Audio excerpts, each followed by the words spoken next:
반갑습니다. 연제구청장 이성문입니다. 진로 직업 박람회는 매년 개최되어 왔는데요. 지난해는 코로나19로 인해서 개최도 못했습니다. 올해는 우리 학생들의 안전을 위해서 온라인으로 박람회를 개최하게 되어서 이렇게 영상으로 인사드립니다. 이번 박람회에서는 공공기관과 사회적 기업 그리고 민간업체 등이 직접 체험 부스를 운영합니다. 전문 직업인의 생생한 직업 소개도 듣고 또 체험도 할 수 있는 뜻깊은 시간을 보내시기 바랍니다. 또한 초등학교 선생님 출신의 래퍼이자 인기 유튜버인 달찌님의 실시간 랜선 특강을 통해서 청소년기의 학업과 진로에 대한 고민을 함께 나누는 시간도 마련되어 있습니다. 청소년 여러분들의 꿈과 적성에 맞는 진로 탐색에 조금이나마 도움이 되었으면 좋겠습니다. 연제구 진로교육지원센터는 청소년 여러분에게 진로에 대한 폭넓은 정보와 그리고 전문적인 진로교육 프로그램을 제공하고 있습니다. 앞으로도 많은 참여 이용 부탁드립니다. 하루빨리 마스크 없이 이러한 진로 체험 활동을 할 수 있는 그런 날이 오면 참 좋겠습니다. 요즘 날씨가 많이 무더워지고 있죠.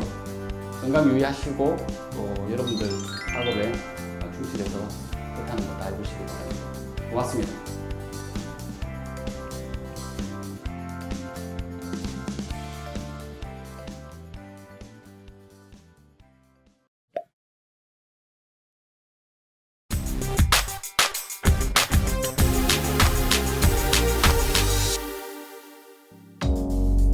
초록배낭 여행에 교육을 더하다. 도실 밖의 다양한 체험과 탐방을 통해 꿈에 대한 동기부여를 제공하는 꿈을 파는 여행사. 이곳은 초록배낭입니다. 꿈을 찾는 여행 시작해 볼까요? 초록배낭 대표를 맡고 있는 최유진입니다. 반갑습니다. 초록배낭은 여행사입니다. 간단하게 말씀드리면은 우리 초록빛 꿈을 꾸는 사람들, 우리 친구들 많죠. 그 꿈들을 우리 배낭에 담아서 가는, 우리가 꿈꾸는 것들, 그런 모든 꿈들을 담아서 떠나는 여행사라 생각하시면 되는 겁니다. 저는 10년 전에 여러분들의 어떤 꿈들을 모아서 한번 새로운 사업을 만들어 보고자 라고 시작했던 초록배낭 대표 최유진입니다. 반갑습니다.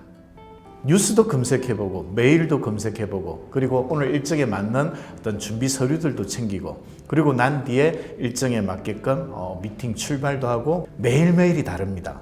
요일별로 모임들도 각 부서별로 또 미팅도 하고 그렇게 하다 보니까 루틴하다라고 말씀은 못 드리겠네요. 똑같지는 않습니다. 그러니까 우리가 퇴직을 하는 선배들을 보고 저분들은 퇴직을 하고 나면 뭘 할까? 요즘은 100세 시대라고 이야기 많이 하잖아요. 잘 나가던 대기업 직원이었는데 본부장이었어요. 그렇게 다니다가 그만두고 지금 이 사업을 창업을 하게 됐는데 많이 말렸죠, 주변에서는. 근데 지금 생각할 때는 현명한 선택이었다 이렇게 생각하고 있습니다. 일을 좋아하느냐 마느냐는 거예요. 여행을 좋아하는 친구에게는 별다른 자격증이 필요 없습니다. 대신 부족한 걸 채우면 돼요. 근데 직접 맞닥뜨려 보면은 내가 이게 부족하구나. 그래서 내가 영상도 찍을 줄 알아야 되고 막 하면은 밤에 잠 안 자고 일을 하게 됩니다. 그래서 여행업을 하는 데 있어서 가장 중요한 거는 진짜 내가 여행을 좋아하느냐 그거 하나면 됩니다. 끼죠, 끼. 이런 일을 좋아하느냐 그리고 내가 하는 일에 있어서 정말 만족하느냐. 그래서 흔히 다른 분들은 이런 이야기도 해요. 우리는 직원이라 하지 않고 팀원이라 부른다. 우리는 미션을 만들어서 그 일을 만들어가는 사람들이다라고 생각하시면 되는 거예요. 그래서 일을 좋아한다라는 친구들, 우리들은 그렇게 모였습니다. 개그 콘서트 이런 거 보시면 알겠지만 개그맨들이 개그 콘서트가 없어지면서 새로운 영역을 만들죠. 그러면 예전에는 우리가 매스미디어에서 TV를 보면서 모든 사람들이 다 똑같이 좋아했고 그 TV 내용을 가지고 모여서 막 이야기하면서 묻고 떠들고 했었는데 지금은 개인 선호도에 따라서 보는 내용들이 다 달라졌어요. 그러면 여행도 마찬가지로 개인 성향에 따라서 가고 싶은 게 다르고 먹고 싶은 게 달라지겠죠. 거기에 맞춤식 여행 패턴이 만들어지다 보니까 근데 내가 진짜 좋아하는 여행이 있다라고 했을 때는 내 마음대로 가고 싶은 여행, 물론 안전은 다르겠지만 그런 일들에 대한 가치를 만들어주는 게 저희 팀원들이 하고 있는 일들이거든요. 정말 행복한 모습을 만들어주는 장점일 거고 단점은 일이 좀 많아지는 거죠. 그렇게 하려면 아직 만들어진 시장이 아니기 때문에 하나하나 지금 또 도전하고 있는 그런 단계이기 때문에 일이 조금 많을 수는 있습니다. 여행 이거 참 좋겠다 생각해서 시작한 직업이지만은 처음 시작할 땐 어려워요. 그러니까 혼자 항공도 예약해야 되고 그 다음에 호텔도 잡아야 되고 가서 뭘 볼 건지 챙겨야 되고 또 그 나라에 맞는 열차라든지 버스라든지 모든 걸 예약 다 해야 되니까. 근데 지금은 바뀌었죠. 달라진 게 스마트폰 안에 다 답이 있습니다. 그래서 여행하기가 한결 수월했던 부분들인데 물론 10년 전에 제가 처음 시작할 때는 여행이라는 환상만 가지고 시작을 했을 수도 있어요. 근데 지금은 아니에요. 지금은 너무나 여행하기 좋은 그런 시대가 만들어졌기 때문에 내가 조금이라도 여행을 꿈꾼다 하면은 가장 싸게 가는 방법, 그리고 나만을 위한 방법, 그리고 또 가족을 위한 여행, 모든 것들을 다 만들어 갈 수 있다. 이렇게 생각하시면 그게 최고의 답입니다. 일본 여행 갔을 때 우리가 조별로 미션을 줘가지고 아이들끼리 다닐 수 있도록, 그때는 오사카에서 유니버셜 스튜디오 찾아오는 그런 미션이었는데 길도 가르쳐주지 않고 아무것도 말 안 해주고 아이들끼리 일본어로 또는 영어로 뭐 알아서 몸짓으로 물어보면서 엉뚱한 데도 가고 했는데 끝까지 아이들이 이래 움직이는데 도착하는데 그 모습이 너무 행복하고 너무 좋은 거죠. 막 웃으면서 분명히 딴 데로 가면서도 자기들끼리 단합해서 물어보기도 하고 그리고 또 해결했다면서 결국 거기 도착해서 신나는 하루를 보냈는데 그 모습은 지금도 안 잊혀집니다. 제가 청소년기로 돌아간다면 무조건 공부만 해라. 그리고 공부는 하진 않을 것 같아요. 진짜 내가 원하는 분야에 집중적으로 한번 파고들, 뭘 좋아하는지 찾아보고 그리고 그 분야에 대해서는 최고가 되라. 그러면 공부가 즐거워진다. 이 이야기는 꼭 들려주고 싶네요. 전국적으로 엄청난 수의 여행사가 있어요. 저는 제가 꿈꾸는 여행의 미래 그리고 초록배낭의 미래는 누구나가 안전하고 편안하게 만족스러운 여행을 갈 수 있도록 전국 네트워크를 만드는 게 1차적인 목표고, 그리고 그게 어느 정도 성장이 된다면은 전 세계에서 가장 유명한 여행사가 되는 거겠죠. 가장 편안하게 안전하게 그리고 갔다 왔을 때 합리적이면서도 나에게 가장 만족도가 큰 그런 여행사를 한번 만들어 보는 게 꿈이에요. 그래서 지금도 그 발길을 내딛고 있습니다. 최고의 직업입니다. 경험을 줘요. 시간과 공간의 이동을 통해서 나에게 많은 경험을 주거든요. 사람이 성장하려면 경험이 필요해요. 그 경험을 통해서 변화를 만들어냅니다. 그러면 결국 여행을 직업으로 하는 사람들은 여행을 통해서 만나는 사람을 통해서 모든 우리 사고가 폭넓게 성장합니다. 이왕이면 돈을 벌면서 내 좋아하는 일을 하면 좋겠다. 저는 그 생각을 하고 있어요. 한 가지만 말씀드릴게요. 지금 이 이야기를 듣는 친구들은 지금 이 자리에 있지 마세요. 그 말은 나가라는 거죠. 우리가 나가서 맞닥뜨려야 멘토도 만나고 또 다른 스승을 만나요. 그리고 부딪히다 보면은 그 느낌들이 새로운 변화로 다가와요. 그럼 그 변화를 두려워하지 말고 필요한 부분들을 채워 나가세요. 그거를 성취했을 때 또 다른 레벨의 삶이 또는 경험들이 여러분을 기다리고 있을 거니까 안 해본 것들을 한 번씩은 해보시라. 누구나가 제일 먼저 내가 뭘 좋아하는지를 찾았으면 좋겠다. 꼭 여행 전문가가 아니어도 상관없어요. 근데 여행을 통해서 돈을 벌고 싶다면 여행 전문가 꼭 추천합니다. 여행에 교육을 더하다 초록배낭이 대표 최유진이었습니다. 가까운 곳에서 또 볼 날을 기대합니다. 안녕!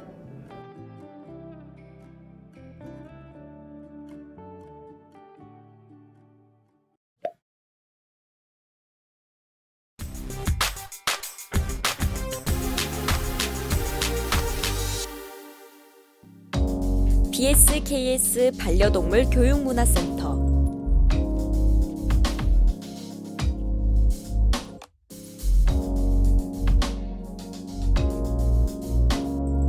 이곳은 부산시 염제구에 위치한 부산시 1호 반려견 놀이터 BSKS 반려동물 교육문화센터입니다. 다양한 반려동물 교육문화 프로그램과 반려동물이 마음껏 뛰놀 수 있는 놀이터. 지금 만나볼까요? 부산 경상대 반려동물 보건과 학과장 최동락 교수입니다. 반려동물 교육문화센터장을 겸직하고 있습니다. 우리 반려동물 교육문화센터는 반려동물의 교육문화를 접목시켜 만든 기관으로 부산 1호 반려견 놀이터와 부산 경상대 반려동물 보건과 부설 반려동물 교육 실습센터를 포함하고 있습니다. 부산 1호 반려견 놀이터는 부산시 연제구청 위탁을 받아 무료 놀이터로 운영하고 있고, 부산시 반려인 대상으로 무료 반려견 사회화 교육과 보호자 양육 교육을 진행하고 있습니다. 또한 부산시 비반려인 대상 반려동물 사랑과 패티켓 교육을 병행을 하고 있습니다. 하루 일과의 시작은 놀이터가 예약제로 운영되기 때문에 당일 반려견 놀이터를 이용하는 예약자를 확인합니다. 확인 후에는 놀이터를 이용하는 반려견과 보호자가 방문하면 반려견들의 안전사고가 나지 않도록 케어하며, 보호자들이 반려견을 키우면서 힘든 부분이나 행동교육에 필요한 도움이 있으면 도와드립니다. 그 외에 운영에 필요한 부분들을 근무자들과 일일 미팅을 하면서 보완하고 개선시키고, 반려동물 보건과 교육센터 실습을 확인을 합니다. 마무리는 청결한 반려견들의 놀이 교육 공간을 위해 위생 관리를 하며 다음 날 예약 업무 확인을 정리하며 하루 일과를 마무리합니다. 유년 시절 동물과 관련해서의 인연은 시골 있으면서 늘 독구라는 강아지 한 마리 하고 있었던 거고요. 그래서 가정을 꾸리고 직장 생활을 하면서 아들 둘, 아기가 초등학교 시절 때 키우고 싶어 해서 말티즈 한 마리를 직장 동료로부터 분양을 받아서 약 6개월 정도 반려 생활을 하다가 다시 직장 동료에게 다시 돌려드린 경우가 있습니다. 저희 전공 또한 반려동물과 전혀 상관없는 경영학 중에서도 회계학입니다. 박사학위를 졸업하고 첫 직장인 대학에서 동물조련 이벤트과가 신설되어 다양한 종류의 동물들 사육과 훈련을 하는 것을 보았습니다. 저는 개인적으로 줄곧 회계학 관련으로 대학에서 25년간 강의를 하였으며 약 5년 전 부산 경상대학교로 이직을 하게 되었고, 우리나라 제2의 도시 부산에 수의과 대학이 없다는 것을 알게 되었습니다. 부산으로 직장을 옮긴 후에 부산의 입시 자원 수급 상황이 심각하였고, 학력 인구 감소, 정원 감축 등 혁신적인 대학 구조 조정을 하고 있는 시기였습니다. 동물에 대한 사회적 배경은 정보화 시대를 지나 AI, 인공지능과 인터넷이 결합한 초연결 4차 산업혁명 시대로 급성장을 하면서 사람이 소외되고 사람들의 감정과 감성이 건조해 가면서 애완동물 문화에서 또 하나의 친구로, 가족으로 평생 같이 생활하는 반려동물 문화가 급속도로 늘어나고, 전체 인구의 약 4분의 1이 반려동물과 같이 생활을 하고 있었고, 부산시 또한 350만 인구 중에 약 150만 명이 반려동물과 같이 생활하고 있을 정도로 반려동물이 사회의 한 구성원으로 중요한 퍼센테이지를 차지하고 있었습니다. 그래서 수의과 대학이 없는 부산에 반려동물 보건과를 신설을 하게 되었습니다. 그 시점에 세무회계과에서 반려동물 보건과로 180도 전환을 하게 되었습니다. 그해 8월 중앙정부와 국회에서도 반려동물 관련 산업 급성장과 때를 같이하여 정규직 일자리 창출 정책으로 국가 자격증 반려동물 보건사, 그게 반려동물 간호사입니다. 그래서 시험 시행과 국가 공인 자격증 2021년도 시행 법안이 국회를 통과하였고, 2020년 3월 작년에 첫 입학생 48명이 입학을 하였고, 올해 2021년 3월에는 제2의 입학생이 144명이 입학하여 현재 총 186명이 재학 중인 반려동물 보건과 초대 학과장직과 부설 반려동물 교육문화센터장 겸직을 하고 있습니다. 반려동물 산업은 혁명 산업이다 된다라고 늘 강조를 합니다. 그래서 반려동물 산업은 후퇴가 없고 성장만이 있을 뿐입니다. 그래서 4차 산업혁명 시대에 진정한 혁명산업이 반려동물 산업이다라고 생각을 하고 반려동물 전문 관리사는 AI 인공지능 컴퓨터가 할 수 없는 부분입니다. 그래서 사람이 직접 돌봐야 하기 때문에 안정적이고 전문적인 직업과 취업의 기회가 되는 부분입니다. 반려동물 관련 자격증을 취득하면 어느 정도는 이 직업을 가질 수 있습니다. 반려동물 케어는 AI 인공지능 컴퓨터가 할 수 없는 일이고 생명을 다루는 일이기 때문에 전문 지식과 더불어 생명을 존중할 줄 알고 인내심과 책임감이 있는 사람이라면 충분히 반려동물 관련 직업을 가질 수 있습니다. 이 직업을 갖기 위해서는 자격증이 필수입니다. 그래서 동물보건사, 동물간호사 국가 자격증은 동물병원의 간호사로 취업을 하고요. 그 다음에 동물미용사 국가 공인 자격증을 취득해서 동물미용사 활동을 하고, 그 다음에 행동교정지도사 국가 자격증을 취득을 하여 유치원이나 일반 카페, 그 다음에 훈련사의 길을 갈 수 있습니다.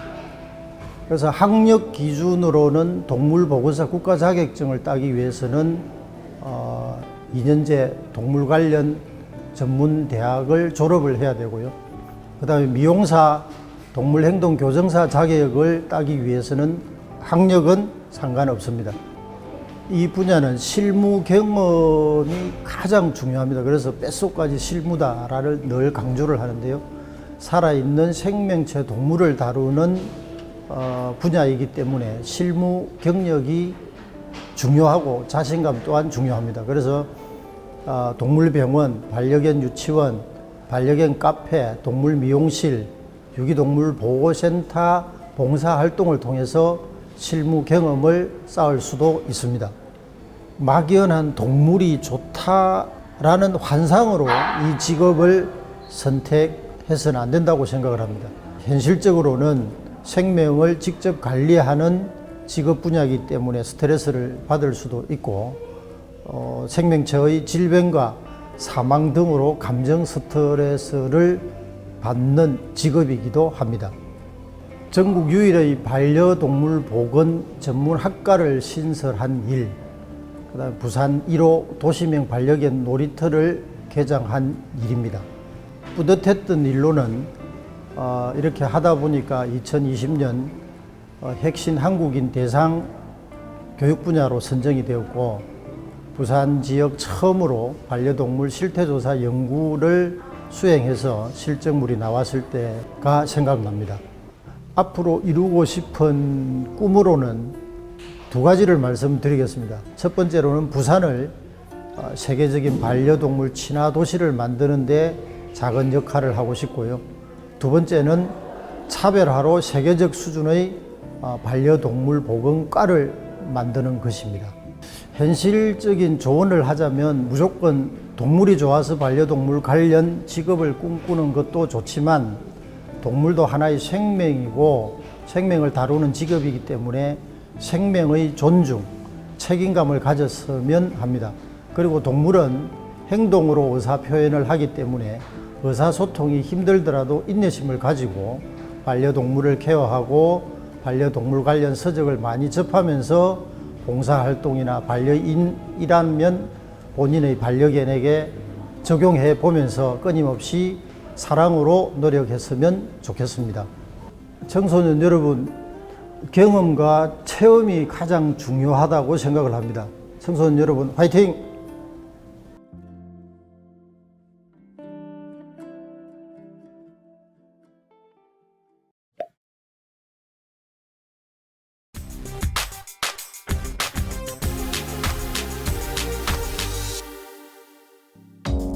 창의도의 연구소.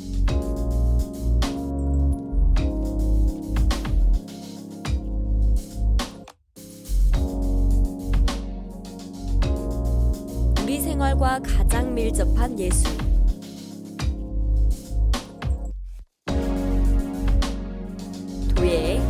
나만의 감성을 담다.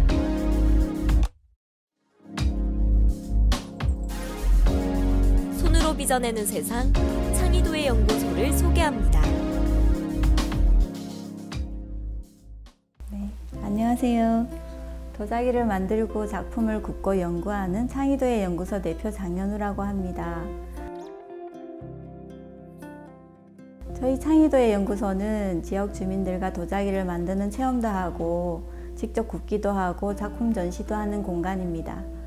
흙을 빚어서 만든 형태를 불에 굽고 장식하는 작품을 만드는 형식으로 주로 도자기 공방이라고 하는데요. 도자기는 기능성과 실용성을 지녀서 일상생활에서 널리 사용될 수도 있고요. 특히 현대에 들어서 순수하게 장식적 예술적 목적으로 제작되기도 합니다. 저는 대학에서 도자기를 전공해서 현재 창의도의 연구소를 운영 중이고요. 대학에서 강의도 하고 있습니다. 많은 친구들이 도자기를 배울 수 있는 그런 계기가 왔으면 좋겠습니다. 그 도자기 공방도 마찬가지로 일반 직장인들과 거의 같습니다. 아침 9시에 출근해가지고 5시쯤 퇴근을 하는데요. 보통 유약 작업을 하는 재벌 소송 과정을 거치는 일이 있으면 야근도 가끔 해야 하거든요. 주로 작업을 중심으로 저는 수업하기도 하고 지역 주민들과 체험 수업도 하고 외부의 대학 강의도 나가는 걸 병행하고 있어요. 지금은 제가 전시가 5월 달에 잡혀 있어가지고 열심히 조형 작업을 하고 있습니다. 어느 날 제가 이제 친구 소개로 도자기 공방을 가게 되었는데요. 근데 그 가르쳐 주시는 선생님께서 손재주도 있으시고 너무 잘 만드신다고 칭찬을 많이 해주셨거든요. 칭찬을 듣다 보니까 뭔가 자꾸 잘하게 되고 자꾸 만드는 게 즐겁더라고요. 그래서 이제 취미가 특기가 되어가지고 그런 계기로 도자기 학과를 또 가게 되었어요. 도자기 학과에서 전공을 해서 학사 공부를 하다 보니 뭔가 좀 더 연구를 하고 싶더라고요. 그래서 지금은 박사과정 공부를 하고 있습니다. 도예 작업의 특징은 매체가 점토잖아요. 평면적이면서 입체적 성형 방법으로 이제 만들다 보면 이걸 소성 과정을 통해서 집에서 사용할 수 있는 실용적인 성취감을 느낄 수 있거든요. 이러한 성취감들이 자아존중감 회복에 아주 도움이 됩니다. 그 다음에 점토는 이제 먼저 변형을 말할 수 있는데 여러 가지 덧붙이거나 자르거나 비틀기도 하고 뜯어내거나 쌓을 수도 있고요. 그 다음에 표면을 긁어서 느낌을 다르게 표현하거나 장식을 자유자재로 할 수 있는 좋은 방법들이 있거든요. 그 다음에 만지면 부드러운 촉각성을 또 들 수 있는데 유연성과 촉감성으로 사람들이 재료에 대한 거부감이 별로 없어요. 그러다 보니까 손쉽게 심상을 표현할 수도 있고 마음대로 쉽게 변형도 가능하고 유연성과 부드러움이 있다 보니까 보통 미술 치료에서 도예 치료를 할 경우에 내담자의 성격을 파악하기 아주 좋은 재료라고 할 수 있어요. 이 도예 작업의 활용 범위는 보통 임산부가 이제 임신을 했을 때 태교를 우리가 많이 하잖아요. 근데 이제 즐겁게 흙으로 작업을 하다 보면은 태아에게 태교도 좋은 장점이 또 될 수도 있고 창의력 개발에도 아주 좋다고 할 수 있습니다. 그리고 어린아이들에게는 창의력 향상이나 소근육 발달도 되고 정서적인 안정감을 줄 수도 있고요. 우리 청소년기에는 시험, 입시 스트레스나 불안감, 우울에 빠지기도 쉬운데 유연성 있는 흙을 만지다 보면은 인성 개발이나 안정된 사고를 가르칠 수도 있고 스트레스 해소에 아주 좋다고 할 수 있습니다. 어른들 같은 경우는 보통 주부들 우울증이 많잖아요. 스트레스도 많은데 도예 작업을 하면서 완성된 도자기를 보면서 성취감이나 우울증 극복, 스트레스 해소도 할 수 있다고 볼 수 있고요. 도자기 전공을 하려면 전문 대학이나 4년제 대학의 도예학과에서 전공을 하는 방법들이 있고요. 그냥 그렇게 하기 싫으면 취미로 이제 도예 공방을 수강하는 방법도 있어요. 우리가 건물을 건축하기 위해서는 설계도가 중요하잖아요. 자신의 직업을 준비하는 데는 구체적인 계획이 필요하다고 봅니다. 그 중에서 가장 중요한 것은 자기 개발을 위한 노력이 중요하죠. 그러려면 첫째 창의력이나 이런 상상력을 키우는 많은 경험을 하기를 바래요. 다른 분야의 전문인들과 교류도 좋은 경험이 되겠죠. 둘째는 이제 자신의 비전이나 목표를 세우고 긍정적인 사고를 가져야 된다고 봐요. 셋째는 아마 성실한 자세나 즐거운 마음으로 일에 임하는 태도나 인내력을 가져야 되겠죠. 그 다음으로는 다른 사람과 또 긍정적인 사고나 상호작용하는 법도 배워야 되겠고요. 인적 네트워크가 살면서 정말 중요하거든요. 그래서 구성원들 간의 결속력을 중요하게 인식해야 될 것 같아요. 그 다음에는 또 뭐 여러 가지 있겠지만 한 일과 직업에 대한 자부심이나 긍정적이고 적극적인 태도나 가치를 지니면 자신의 자기 개발과 만족스러운 직업 정신을 가질 수 있다고 생각합니다. 요즘 현대도의 분야는 그 동서양 간 문화 교류에 중요한 첨병 역할을 했던 건 지난 사항이고요. 오늘날 4차 산업 시대에 이르렀잖아요. 사회의 주된 영역으로부터 밀려나서 다양한 첨단 미디어 문화 산업의 주류를 이루고 있어요.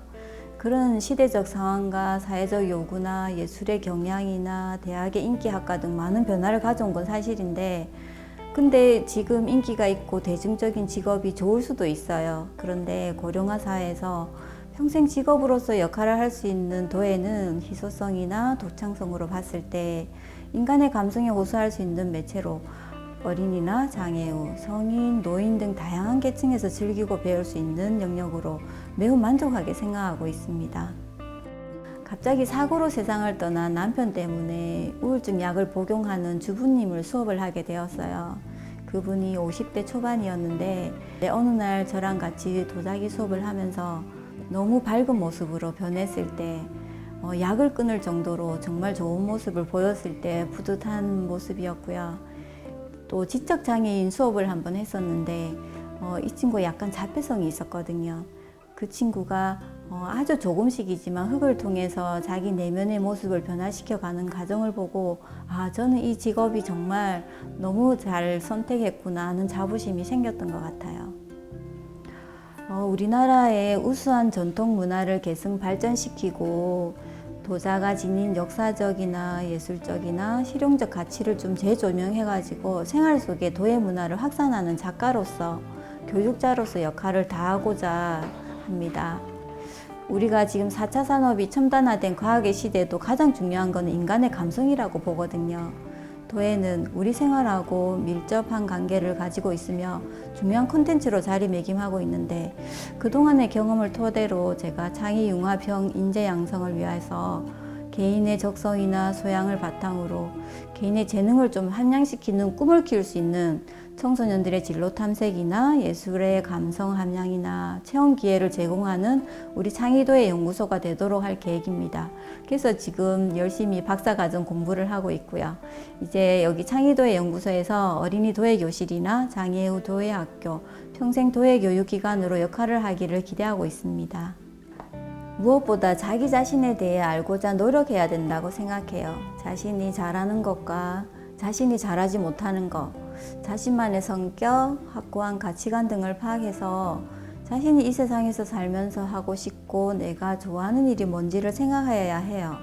하고 싶은 일에 대해서 목표가 무엇인지를 먼저 설정하면은 인생에 있어 목표가 있느냐 없느냐 하는 거는 정말 조그마한 차이가 결국에는 인생에 큰 차이를 낳기 마련이거든요.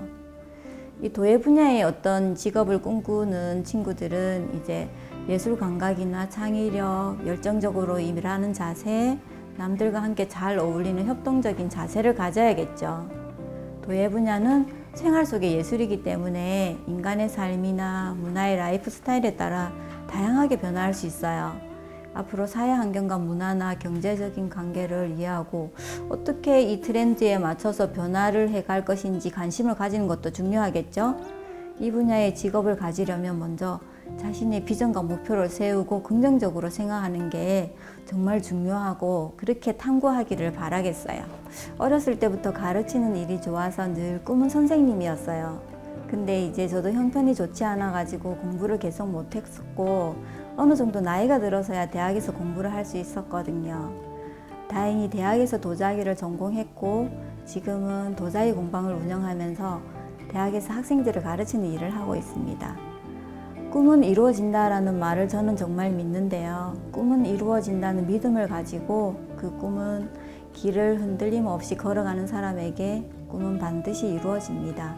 모든 것은 꿈에서 시작된다고 믿고 있어요. 여러분들도 그 꿈을 항상 이룰 수 있도록 노력하길 바랍니다. 화이팅!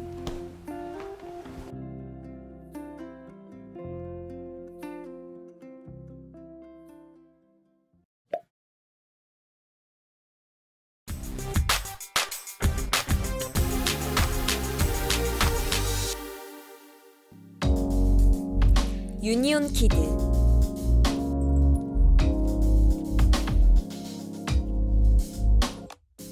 친환경이라는 가치를 실현하는 사회적 기업.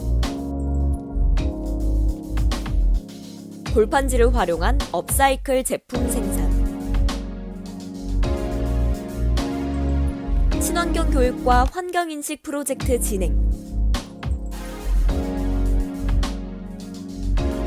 세계 모든 아이들이 행복한 세상을 꿈꾸는 유니온 키드를 소개합니다. 저는 화장품 책임 판매 관리자를 담당하고 있는 전상하 대리라고 합니다. 네. 저희는 이제 환경을 깨끗하게 하는 친환경적인 제품을 만드는 사회적 기업 유니온 키드입니다. 저희 주로 이제 골판지를 활용해서 이제 실생활에 사용되는 이제 가구나 도구 그리고 소품들을 만들고요. 그리고 때로는 행사장에 필요한 조형물들을 만들어서 이제 판매하고 있습니다. 또 저희는 20년도 작년에는 저희 친환경 화장품 사업을 시작했고요. 이제 인체 해롭지 않은 성분을 활용해서 아이들이나 저희 미혼모, 임산부, 여성분들을 위해서 또 안전한 화장품들을 출시하고 있습니다. 네, 화장품을 만들어서 이제 고객들에게 제공하기까지 이제 품질과 안전을 관리 감독하는 일을 하고 있고요. 이제 공장에서도 화장품 성분이 잘 사용되어지고 있는지 또 화장품법에 따라서 잘 만들어지고 고객들에게 잘 전달되는지 안전을 잘 관리하고 있습니다. 여기 만들고 있는 화장품이 있는 경우에는 저희 주로 화장품 공장과 연락하면서 이제 품질에 신경 쓰고 있고요. 이제 화장품이 담기는 용기에서부터 이제 제품 설명과 광고성 문구까지 화장품법에 맞게 이제 완제품을 만들어가는 일을 하고 있습니다. 그리고 화장품이 만들어진 경우에는 이제 화장품이 적정 온도와 습도에서 잘 관리되도록 이제 주기적으로 관리하고 있고요. 또 판매된 후에도 고객들에게 부작용 사례가 없는지 정보들을 수집하고 기록하고 보관하는 일을 주로 하고 있습니다. 안녕하세요. 유니온키드에서 디자인 업무를 맡고 있는 이동주입니다. 현재 골판지, 제품 디자인 설계 및 3D 업무를 맡고 있습니다. 주로 디자인 설계와 3D 업무를 다루고 있고 대부분의 시간은 골판지를 재단하고 조립하는 과정에서 일과를 보냅니다. 중학생 때부터 저는 단순히 그림을 그리는 것에 대해 상당한 흥미를 느끼고 있었습니다. 상상과 생각을 손으로 그려낸다는 것이 매력적이었기 때문이었죠. 주변 사람들에게 피드백을 얻고 동기부여가 되다 보니 자연스럽게 예체능으로 진로를 선택하게 되었습니다. 고등학생 때부터는 본격적으로 이제 대회를 나가서 제품 디자인 부문으로 수상을 해서 디자이너라는 직업을 알게 된 계기가 되었습니다. 일단은 함께 이제 꿈을 이뤄갈 동료들이 있다는 겁니다. 이제 목적이 있고 목표가 있기 때문에 이제 기업의 미션과 비전을 함께 나눌 수 있다는 게 큰 장점이고요. 그리고 현실에서 부딪히는 이제 환경 문제 그리고 사회적 문제를 해결한다는 부분에서 굉장히 동기부여가 잘 됩니다. 단점으로는 특별히 없는 것 같지만 이제 작은 기업체다 보니까 이제 많은 손발이 좀 필요할 때가 있습니다. 이제 바쁠 때는 좀 직급 구분 없이 발 빠르게 저희 뛰어다녀야 합니다. 저는 선택이라고 말씀을 드리고 싶습니다. 자격증은 내가 이것을 할 줄 안다 뿐이고 그 뒤는 실력이라고 생각을 합니다. 지금 당장 밖을 나가보세요. 밖에 나가만 봐도 경험과 영감이 되는 것들은 얼마든지 많습니다. 이 질문은 아마 많은 예비 디자이너가 느끼시는 감정이실 텐데 저 또한 디자인이야 뭐 그냥 하면 되지 라고 생각하기 쉬웠습니다. 하지만 창의성 있는 예쁜 디자인이라 하더라도 세상에 나와서 성공할 수도 돌을 맞을 수도 있다는 걸 알고 계셨으면 좋겠습니다. 어떤 직업을 가져도 이제 자신에게 필요한 꾸준한 공부는 필요한 것 같습니다. 이제 나 자신만의 성취와 성공을 위해서라도 이제 자신을 개발하셔야 되는데 이제 게임으로 치자면 이제 스킬 트리를 잘 찍고 레벨업을 꾸준히 해야 하는 것과 같습니다. 그래서 캐릭터를 잘 공부하고 잘 조사하는 것 같이 여러분들이 생각하는 진로와 직업이 있다면 그거에 대해서 깊이 연구하시고 고민하시고 공부하셨으면 좋겠습니다.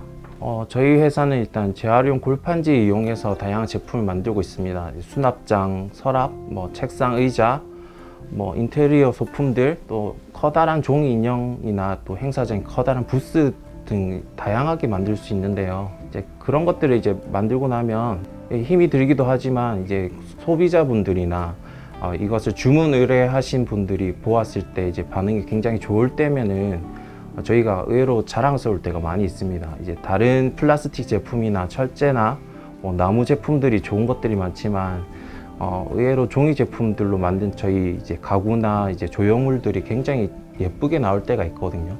그럴 때면 이제 소비자들이 만족하시고 또 환경 캠페인 같은 곳에서도 이제 보러 오신 분들이 반응이 좋을 때면 저희가 항상 자랑스럽다고 보람된다고 이제 동료들끼리 얘기하고 있습니다.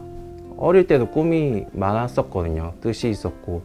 근데 이제 자신감이 없다 보니까 좀 실패를 좀 두려워하고 좀 부딪혀보는 일들을 좀 해보지 못했습니다. 그래서 만약에 돌아간다면 내가 가진 꿈 그리고 조그만한 이제 목적이라도 이루기 위해서 좀 적극적으로 한번 부딪혀보고 직접 일을 해보는 게 좋지 않을까.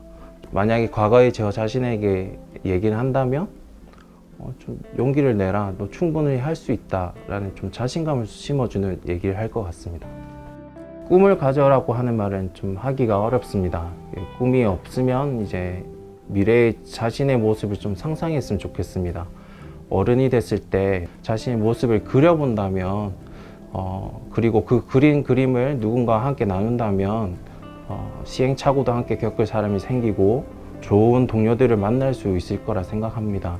그래서 멋진 모습을 한 번 더 키워나가시고 그려보시고 그리고 주변 사람들과 그 꿈을 함께 나눠보시고 자신감을 가지시고 여러분들이 목표한 바대로 열심히 공부하시고 또 열심히 노시고 경험하셨으면 좋겠습니다. 디자이너라는 이제 직업적인 조언이라면 청소년 시기까지는 마음껏 창의적이고 상상의 나래를 펼쳐보셨으면 좋겠습니다. 자신감을 가지세요. 여러분들이 원하는 곳 어디든 진로를 정하셔서 도전해 보시기 바랍니다. 예, 꿈꾸는 청소년들을 응원합니다. 화이팅!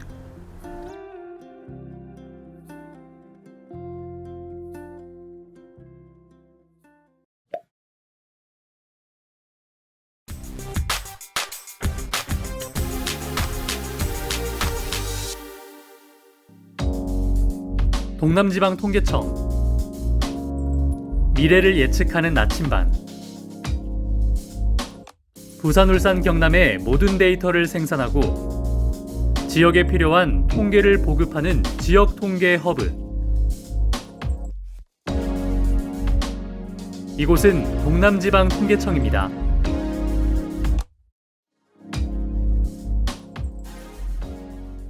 국민 행복과 지역사회 성장을 견인하는 동남지방통계청 청장 민경삼입니다. 동남지방통계청은 부산, 울산, 경남 지역을 대상으로 통계조사를 실시하여 국가통계 작성에 필요한 기초자료를 수집하고 있습니다. 그리고 이 지역이 지방자치단체가 스스로 통계를 작성할 수 있도록 통계 작성 기법을 지원하고 지역민들에게 관련 통계를 분석하여 보도하고 있고요. 데이터 서비스도 제공하고 있습니다. 현재 동남지방통계청에는 이렇게 국가통계조사 수행, 통계기법 지원, 데이터 분석, 통계교육 등을 담당하는 410명의 직원들이 근무하고 있습니다. 저희가 생산하여 제공하고 있는 국가통계와 통계 서비스에 많은 관심을 가져주시고 통계조사에도 적극적인 협조를 부탁드리겠습니다. 네, 안녕하세요. 저는 동남지방통계청 경제조사과 주희경 주무관입니다. 맡고 있는 업무는 저희 경제조사과의 행정 업무, 그중에서도 회계 업무를 담당하고 있습니다. 저는 대학교에서 사회학을 전공했는데요. 고등학생 시절에 동아리 활동을 하면서 읽은 책 한 권 때문에 사회학과에 진학하기를 결정하게 됐습니다. 왜 세상의 절반은 굶주리나라는 책이었어요. 동아리 활동을 하면서 토론 과제라서 읽었던 건데 평소에는 소설책만 읽다가 사회 문제를 다루는 인문사회학 책을 읽으니까 온몸에 소름이 돋더라고요. 그 계기로 원래 꿈이었던 교사에서 장래희망도 바꿨어요. 국제기구에서 일하면서 세계의 빈곤 문제 또 다른 여러 사회 문제를 해결하는 일을 할 수 있겠구나라는 패기 넘치는 꿈을 꾸게 됐죠. 그 패기 넘치는 꿈은 제 대학 생활을 너무 열심히 즐기느라 곧 다 까먹게 됐지만요. 그렇게 현실과 타협하면서 꿈과 멀어져만 가다가 저희 사회통계학 담당 교수님이 제 지도 교수님이셨는데 교수님이 강의를 하면서 통계 분석 툴을 다룰 줄 아는 기술적인 부분도 중요하지만 사회학을 접목시켜서 다른 시각으로 통계를 바라보는 게 굉장히 중요하고 또 통계청이라는 국가기관에서 그렇게 정책을 만들어내는 역할을 사회학이 하고 있다면서 굉장히 강조를 하셨어요. 그때 잊혀져 가던 제 꿈이 갑자기 번뜩 생각이 나더라고요. 국제기구는 너무 멀어졌지만 우리나라 국가기관에서 일하면서 사회 문제를 해결할 수 있는 실효성 있는 정책을 만드는 역할을 제가 해볼 수 있겠구나. 그렇게 교수님께서 잠깐 소개하셨던 통계청에 대해서 관심을 가지고 알아보다가 통계직 공무원에 지원하게 됐습니다. 안녕하세요 여러분. 저는 동남지방통계청 지역통계과에 근무하는 이영조 주무관입니다. 제가 하는 업무는 지역통계 개발과 교육 업무를 같이 하고 있습니다. 이 직업을 갖기 위한 가장 우선적인 조건은 일단 공무원 시험 준비를 잘해야 되겠죠. 그리고 될 수 있는 한 가산점이 붙는 자격증 취득은 필수적으로 해놓는 게 좋습니다. 사회조사 분석사 2급을 적극적으로 추천을 합니다. 그리고 통계에 대한 기본 지식과 업무에 대한 기반을 이해할 수 있는 자격증이라서 시험에 포함된 과목들이 공무원 시험 과목과 연관되어 있는 부분도 있어서 준비하는 데 많은 도움이 될 것입니다. 그리고 도움이 되는 활동은 아무래도 통계청에서 시행하는 조사의 사무를 보조하는 업무 보전이나 현장 조사를 실시하는 현장 조사원으로 지원을 한다면 면접이나 시험 준비에 있어서 많은 도움이 될 것입니다. 공무원 급여 기준법에 따라 지급되며 임용되었을 때 받는 첫 급여는 대략 140만 원 정도 지급이 됩니다. 그리고 급여 이외에 수당이 있는데 수당은 설, 추석에 지급되는 명절 수당이 있고 1년에 2번 1월과 7월에 지급되는 정군 수당이 있습니다. 그리고 1년의 근무 성적을 평가하여 지급하는 성과급도 있습니다. 근무 환경은 다른 기관에 비해 많이 자유로운 편이며 유연근무라는 근무 제도를 적극적으로 활용해서 출퇴근이 자유롭고 개인 능력 개발의 시간을 가지기 좋은 제도입니다. 그리고 통계청은 현장 조사를 하기 때문에 여성 직원분이 많아서 여성에 대한 복지가 좋은 편입니다. 네, 안녕하십니까. 저는 동남지방통계청 진주사무소 농업통계팀에 근무 중인 최주헌 주무관입니다. 저는 현재 농업통계팀에서 농가경제조사를 맡고 있습니다. 하루 일과는 여느 공무원과 같이 9시에 업무를 시작해서 6시에 퇴근을 합니다. 출근 후에는 간단하게 회의를 하고 행정사항들을 처리를 하고요. 대부분은 출장 업무를 나가는 편입니다.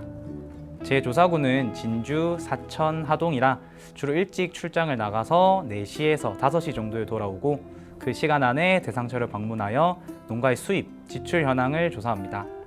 또한 농가의 경우 작물의 재배 현황이 중요하여 해당 농가의 논밭을 직접 찾아가 어떤 작물들이 자라고 있는지 직접 확인을 하기도 합니다. 그 후에 사무실에서는 수집된 자료들을 정리하여 시스템에 입력하는 작업을 하면 그날의 하루 업무가 끝이 납니다. 이 직업만의 매력은 자부심인 것 같아요. 국가에서 시행하는 대부분의 정책 또는 성공한 기업들은 통계청에서 생산되는 통계를 적극적으로 활용하고 있으며 우리가 만들어낸 통계들이 국가 정책, 성공한 기업들의 기반이 되었을 때 큰 자부심을 느낄 수 있었습니다. 단점으로는 이 직업만의 가장 힘든 점은 아무래도 현장에 나가서 응답자들을 상대로 직접 조사를 하기 때문에 응답자를 만나는 과정이 가장 어렵습니다.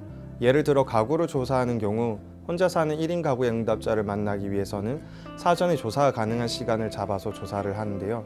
그 시간이 아무래도 직장인들의 퇴근 시간 이후가 대다수라서 오후 6시 이후 늦은 시간대에 조사를 하게 되는 경우가 많은 편입니다. 요거는 앞서 제가 말씀드린 내용이랑 조금 연결이 되겠네요.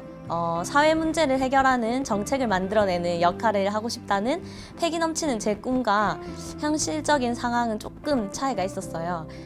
통계청에서는 분명 그런 중요한 의사결정을 하시는 분들이 많이 계시죠. 근데 저는 9급 공무원으로 입사했기 때문에 제가 하는 업무는 당연하겠지만 일선 행정 업무 그리고 본청이 아닌 지방청에서 근무하기 때문에 통계 조사 업무를 맡게 됐습니다. 통계청은 통계 자료를 분석하고 실효성 있는 정책을 만드는 데 도움을 주는 역할을 하고 있지만 뿐만 아니라 통계 자료를 생산하는 역할도 하고 있어요. 통계 자료를 생산한다는 건 조사 업무를 한다는 거죠. 처음에는 통계조사에 비협조적인 사람들을 설득해서 조사를 하는 게 어렵기도 하고 두렵기도 했는데 요즘은 조금 능청스럽게 협조를 구하는 스킬이 는 것 같기도 해요. 그리고 조사 업무를 하면서 다양한 사람들을 만나고 그분들의 이야기를 듣는 게 재밌기도 하고요. 저도 언젠가는 중요한 의사결정을 하는 자리에서 사회 문제 해결에 도움을 주는 역할을 하고 있지 않을까요? 통계를 활용한 대표적인 사례가 하나 있습니다. 인구주택 총조사의 조사 결과를 활용한 사례인데요. 즉석밥 아시죠? 햇반이라는 이 즉석밥에 관한 이야기입니다. 이 즉석밥이 1996년 처음 시판이 되었습니다.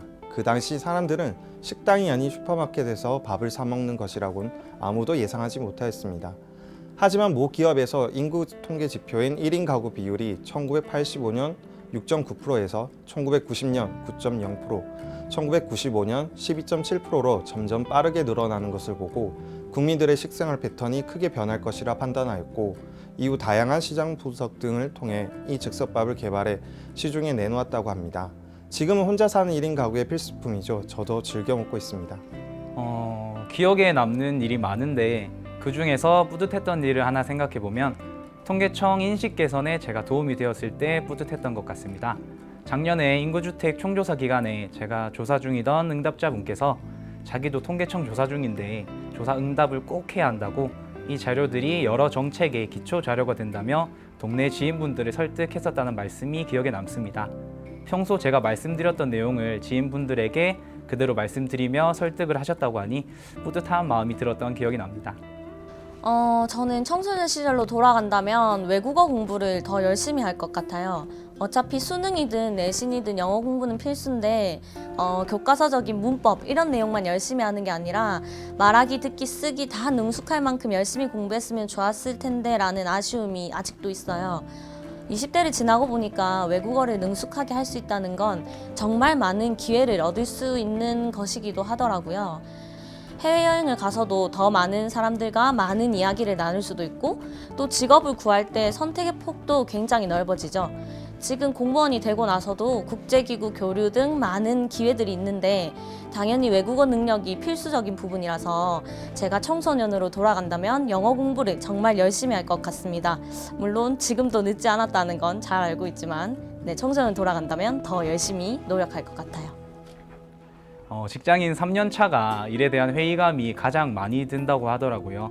마침 제가 딱 3년 차라서 일에 대한 회의감이 살짝 들었었는데 이렇게 인터뷰를 하면서 입사 전에 노력했던 점들과 일하면서 있었던 다양한 일에 대해 되돌아보니 초심을 잃지 않고 더 노력해야겠다는 생각이 듭니다. 우선 통계라는 게 실생활에 많이 쓰이고 앞으로도 살아가는데 필수적으로 필요한 분야 중에 하나입니다. 그래서 통계라는 거를 개인의 직업이라든지 이런 것을 위해서 공부하기보다는 본인의 개인의 역량을 키우는 방향으로 해서 공부를 하게 된다면 앞으로 살아가는 데 있어서 많은 도움이 될 거라고 판단됩니다. 꿈꾸는 청소년 여러분들을 응원합니다. 화이팅! 청소년들의 꿈과 미래를 응원합니다. 화이팅!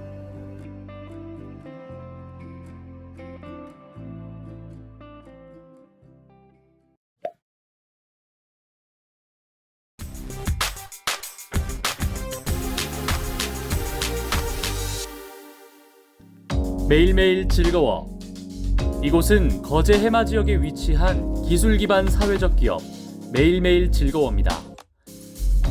경계선급 지능 아동 청소년을 위한 언제나 도전하는 옳지. 스마트팜이 그리는 미래. 함께 만나볼까요? 저는 매일매일 즐거워 대표 황태현입니다. 반갑습니다.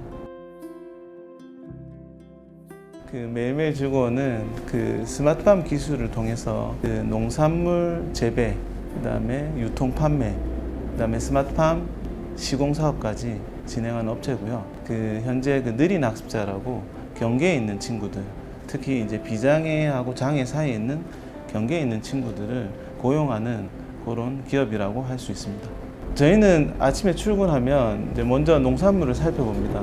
그러니까 저희가 재배하고 있는 작물들이 잘 크고 있는지, 그 다음에 이 작물들이 얼마나 판매가 됐는지, 그다음 저희가 또 스마트팜 기술 업체다 보니까 관련해서 기술 협의 미팅 같은 것을 좀 가지고요.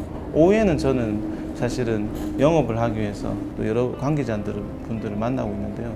저희 직원들 같은 경우에는 실제로 버섯을 재배하고, 그 다음에 샐러드를 재배하고, 인삼을 재배하고, 그 다음에 관련해서 상품을 포장하고, 그 다음에 상품을 진열하고, 이러한 일들을 맡고 계시고요. 기술팀 같은 경우는 관련해서 저희가 지금 요번에 하는 시공 사업들에 관련해서 그 관련 모델이나 기술들을 협의하고 그 다음에 구체화시키고 그 다음에 만들어가는 그런 작업들을 하고 있습니다. 스마트팜이란 물, 햇빛, 뭐 여러 가지 식물에 필요한 여러 가지 환경들이 있지 않습니까? 그런 부분을 인공적으로 제어를 하고요. 제어를 하기 위해서 사실은 데이터가 필요한데 그 데이터 값을 넣어서 자동으로 식물을 성장하게 하고 재배하게 하는 시스템을 얘기합니다. 저희가 느린 학습자라고 이제 관심을 좀 가지게 된 게 자폐성 발달 장애 친구들을 놀질 못해요. 놀지도 못하고 부모님들은 그 친구들을 24시간 돌봐야 되거든요.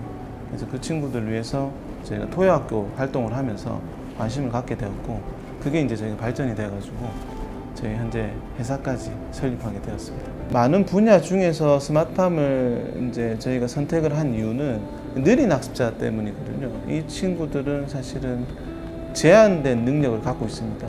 근데 이제 스마트팜이라고 하면 자동화된 기술, 그 다음에 데이터에 따라서 저희가 센서 값에 의해서 이제 식물의 생장 환경을 맞추면서 생장하게 하거든요. 그런 부분에서 실제로 노지에서 농업에 임한다면 굉장히 많은 활동들이 필요합니다. 근데 이 느린 학습자들은 그런 부분을 다 소화해낼 수가 없어요. 스마트팜은 이 느린 학습자에게 굉장히 적합한 기술이다라고 생각을 해서 시작을 하게 되었습니다. 나는 장애하고 비장애 사이에 있는 경계에 있는 친구들을 느린 학습자라고 합니다. 이 친구들은 그러니까 일정한 지원이 되고 한다면 비장애로 올라가거든요. 그리고 올라가기 위한 발전 가능한 이 친구들에 대한 지원을 하기 위해서 이 일들을 시작하게 되었습니다. 스마트팜을 하기 위한 조건들은 사실은 이 일을 좋아해야 돼요. 농업에 관심이 많아야 됩니다. 그리고 실질적으로 스마트팜은 외부 환경하고 상관없이 작물을 재배하는 기술이기 때문에 사실은 IT 기술이 필요해요. 관련해서 이제 농업 관련, 그 다음에 전자, 기계, 뭐 이런 관련 학과를 진학을 하고요. 관련된 자격증을 좀 취득을 하시는 게 중요하다 할 수 있고, 아두이노나 라즈베리 뭐 이런 기반의 키트들을 좀 만들어 봤으면 좋겠어요. 그래서 저희가 유튜브 통해서 보면 여러 가지 스마트팜 기술들이 나와 있고 관련해서 키트 만드는 게 많거든요. 그런 것도 좀 보시고 그 다음에 실제로 그거 가지고 식물을 만들어서 키워보는 것도 굉장히 좋은 활동이라고 생각을 합니다. 근무 환경 같은 경우는 이제 사실은 재배를 하는 활동이다 보니까 거의 서서 일을 하고요. 실제로 또 상품을 진열하거나 또 포장할 때는 또 앉아서 하기도 하고, 그다음에 저희가 버섯 농장 같은 경우에는 가서 이제 저희가 물도 뿌려주고 하다 보니까 굉장히 재밌습니다. 그렇게 진행하고 있습니다. 네. 식량 위기를 해결할 수 있는 기술이다. 그래서 이런 기술은 앞으로 발전이 무궁무진하다라는 게 장점이고요. 스마트팜은 조금 비용이 많이 듭니다. 아직까지는. 그래서 그런 비용 부분을 좀 해결을 해야 하는 부분이라 이 스마트팜이 그런 부분이 좀 단점이라고 할 수 있습니다. 네. 처음 버섯을 이제 저희가 재배했을 때가 특별한 기억이 남는데요. 이제 저희가 버섯이 처음에는 많이 나오거든요. 갑자기 많이 나와요. 갑자기 많이 나오니까 직원들이 다 퇴근하고 그날 저녁에 따지 않으면 안 되는 상황이었거든요. 저는 이제 혼자 그 시설에 들어가서 버섯을 따면서 이제 들어갔는데 밤 9시에 들어갔는데 12시가 넘어서 나왔어요. 왜 그랬냐면 따면서 들어갔는데 나오다 보니까 버섯이 커져 있고 또 커져 있고, 그러니까 버섯이 그만큼 생장 속도가 빠르거든요. 저는 참 몰라가지고 이게 버섯이 왜 자꾸 또 커져 있지 또 커져 있지 이렇게 굉장히 그렇게 그런 부분이 굉장히 재밌었던 기억인 것 같습니다. 진로를 결정을 안 하다 보니까 조금 허송세월을 많이 보냈고요. 좀 놀아도 의미 있게 놀아야 되는데 그냥 빈둥빈둥 놀았다. 그래서 제가 이제 다시 10대로 돌아가게 된다면 조금 발명 쪽으로, 개발 쪽으로 한번 해보고 싶고, 요즘 막 많이 만들잖아요. 유튜버 같은 거 하고 싶어요. 근데 무대 공포증이 있어서 안 될 것 같아요. 저희는 인드니 납습자 고용이라는 목적이 있거든요. 그게 다예요. 그게 다예요. 근데 스마트팜이든 어떤 기술이든 간에 이 목적을 위해서 필요한 보조 기술들이에요. 그래서 저희는 스마트팜을 통해서 이 친구들의 그 부족한 그리고 제한된 영역의 한 90%, 그 다음에 70% 이렇게 감당해 가면서 실제로 이 친구들이 직업을 가질 수 있도록 그렇게 하는 게 저희 목표고요. 구체적인 목표치라 한다면 200~300명 정도는 5년 안에 고용을 하고 싶다라는 생각이 있습니다. 이 스마트팜이라는 게 굉장히 복합적이에요. 전기도 알아야 되고, 그죠? 그 다음에 기계도 알아야 되고, 전자 제어도 알아야 되고, 그 다음에 가장 중요한 거는 농업 기술을 알아야 되거든요. 우리 친구들이 어릴 때부터 농업에 좀 가까이 있었으면 좋겠어요. 그래서 텃밭 활동도 좀 많이 하고, 그 다음에 관련된 그 지식들도 좀 체득을 하는 또 어떤 채널들을 좀 찾고, 그 다음에 이제 자기 스스로 어떤 키트나 이런 것들을 만들어 보고, 관심 있는 친구들이라면 항상 저희들이 있으니까 항상 질문해 주시고, 그 작물을 가지고 우리 인류가 건강하게 살 수 있는 기술이거든요. 이런 기술을 관심을 좀 가지시고 많이 도전하셨으면 좋겠습니다. 언제나 도전하는 옳지. 화이팅!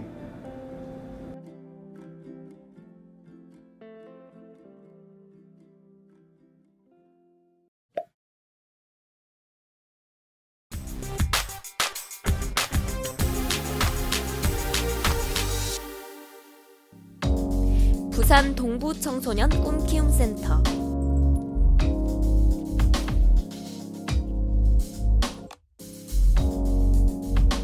희망은 깨어있는 꿈이다.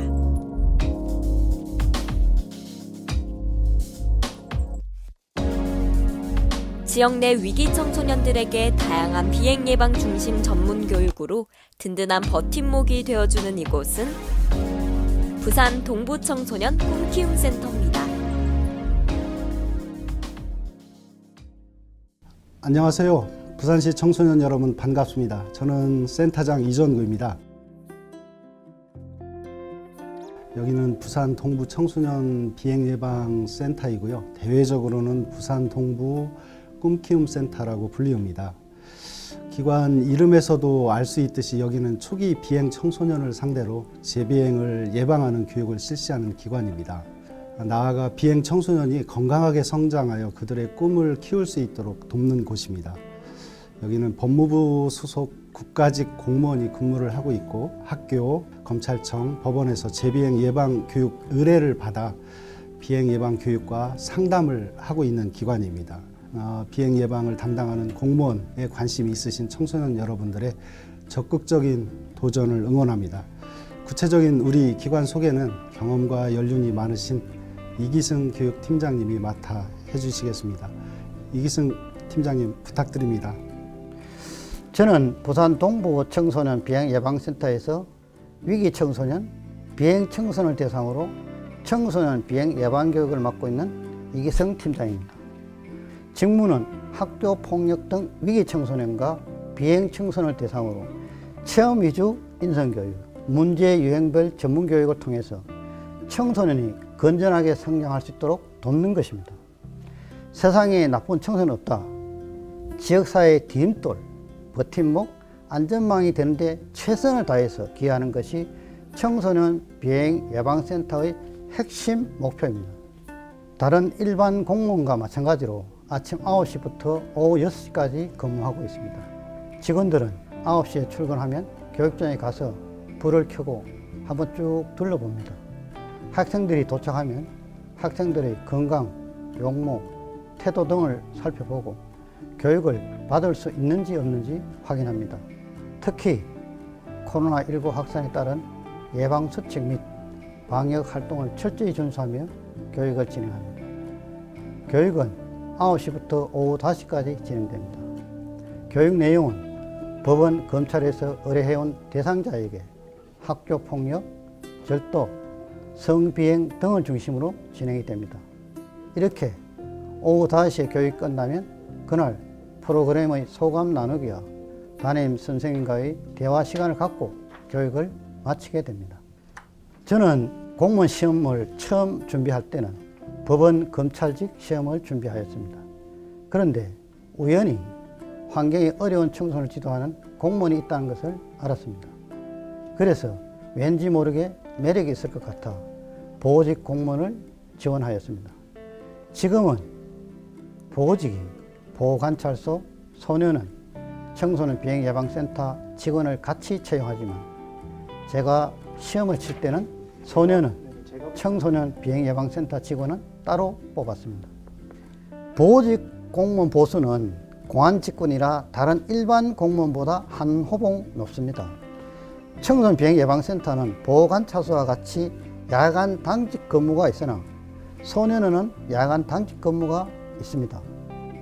그리고 보호직 공무원은 보호관찰소, 소년원, 청소년 비행예방센터, 치료감호소에 근무하게 되는데 어떤 보호관찰소나 청소년 비행예방센터 한 곳에서 근무하는 것이 아니라 일정 기간 근무하게 되면 다른 근무 희망지에서 근무하는 순환 근무가 특징입니다. 무엇보다도 보호관찰소, 소년원, 청소년 비행예방센터, 치료감호소 등 근무처가 다양하고 소년원, 청소년 비행예방센터는 청소년이 대상이며 보호관찰소는 청소년, 성인이 대상이고 치료감호소는 성인이 대상이라 대상자도 다양해서 다른 어떤 공무원 직렬보다 밝고 건강한 사회, 범죄 없는 사회를 위한 생각만 뚜렷하다면 남녀 누구나 근무할 수 있다는 게 최고의 장점입니다. 단점은 청소년을 사랑하지 않는 사람은 힘들겠죠. 저희 청소년 비해예방센터에 근무한 직원은 소년원 중고등학교 교사, 청소년 관련 학위 자격 소지자 등 비행 청소년 지도 경험이 풍부하거나 프로그램 운영 경력이 풍부한 보호직 공무원을 우선 배치하여 근무하고 있습니다. 그래서 나름대로 자부심을 갖고 근무하고 있습니다. 최근 청소년 비행예방센터에서 교육을 수료하고 학교에 복귀한 자 중에서 약 94% 정도가 재비행 없이 잘 적응하고 있습니다. 보호직 공무원은 국가 공무원이기 때문에 학력이나 성별, 자격 조건 이런 것은 아무것도 없습니다. 오로지 실력이나 능력만이 필요할 뿐입니다. 따라서 고등학교만 나와도 공무원을 할 수 있다는 것입니다. 다만 응시 연령은 9급 일반 직렬은 만 18세 이상, 7급은 만 20세 이상인데 저희 보호직은 7, 9급 똑같이 만 20세 이상입니다. 그래서 보호직 공무원이 되겠다는 의지와 보호직에 요구되는 소양, 즉 청소년이나 인간에 대한 따뜻한 마음이 하나의 중요한 조건이 될 수 있습니다.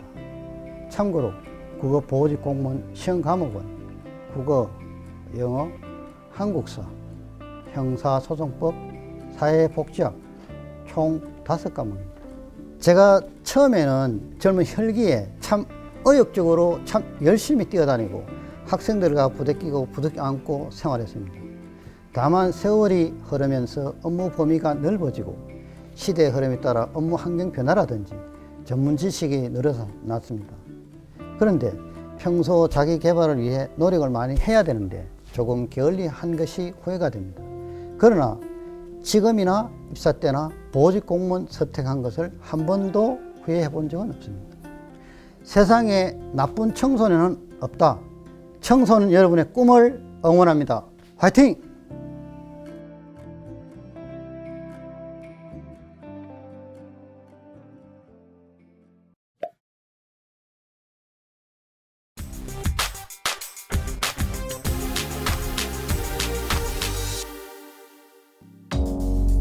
부산 연제구 합기도 협회,